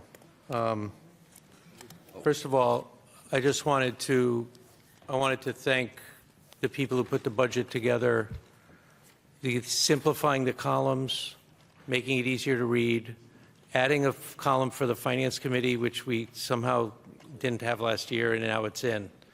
I can't thank you enough that it's legible, and we have a column that we could actually affect from the Finance Committee side. So that's appreciated, number one. It's a team effort. It's a whole group, Yeah. the whole budget team. So. But I wanted to make sure you heard that. The other thing is that we got a very generous offer from the town manager to the whole Finance Committee to be able to sit down with him From the sound of it, it sounded like there was as much as possibly as many as 16 different meetings he was willing to take on in order to brief us and review with us the budget. I'm sure some of us took advantage of that. I just wanted to say, it's just a comment that, you know, I won't be here next year. Vaughn, Diane, we're all going to be done, and you guys are going to have to fill leadership roles. I strongly suggest that if you notice that it's not that much of a burden on the town to sit down with you and talk to you about the budget, that you might want to consider subcommittees, because when you have subcommittees, you'll learn how to run meetings. It helps you with understanding how to take leadership in a meeting and so forth and so on. We didn't do those for a lot of years, and I feel like it was a lost opportunity. So I just want everybody to recognize that the town is more than willing to be generous with their time. And if you guys are generous with your time and you want to donate that time to actually sit down with him, do it as a subcommittee and learn how to run a meeting and make it open to the public. That's what I wanted to say. Thank you for that, Dave. Joel, did you have a motion? Yes, I would like to move to continue the public hearing. Excuse me, before we continue? Joel's in the middle Thanks. of stating a motion. It's okay. Thank you. I appreciate that, Joel. So just to follow up with Dave's comment to the town manager, can we, since Mr. Coulter was gracious to offer individual, can we do that here in our public? Can we get that on the agenda so that we can actually ask the questions that not only myself wants to ask, but that the taxpayers want as well? Can I make a motion to get that on the agenda? Can I get a second? No. Dave has mentioned that Mr. Coulter offered to meet with individual finance committee members, which was very gracious of him. We're not going to deviate down the wrong road on this, okay? Dave made a comment. He was thanking the town manager for offering this to the finance committee. Thank you, Mr. Coulter, for that. Wait a minute. We're not going to deviate for what? I'm trying to make a motion here. Make a motion for something that's not on the agenda, you mean? No, I'm making a motion to put this topic on the agenda so that we can have I'm not this as a recognizing that public motion. discussion. It's already been seconded. Vaughn. I'm not recognizing the motion. I've already stated that. Joel, did you have a motion to continue I the don't public? think you can May do I? that, Vaughn. I don't think I you would can- just like to, excuse me, thank you, Mr. Chair. I would just like, I was one of those who did meet with Mr. Coulter about this. I believe that Dave is kind of, it's to get your own personal questions answered so that you can understand the budget to bring it before and ask the questions at the public hearing. It's not designed to educate the entire committee, and that kind of defeats the purpose. I found it very helpful, and I would encourage anyone who wants to understand how the budget works. If you have your own questions, I wanted to understand more about the revenue. That's what I asked, so that when we're at the committee here, we can focus on asking the questions that need to be asked in public so that we can understand the budget and get through this process in some sort of a timely manner so that we're not here to midnight every night for the next month. Thank you.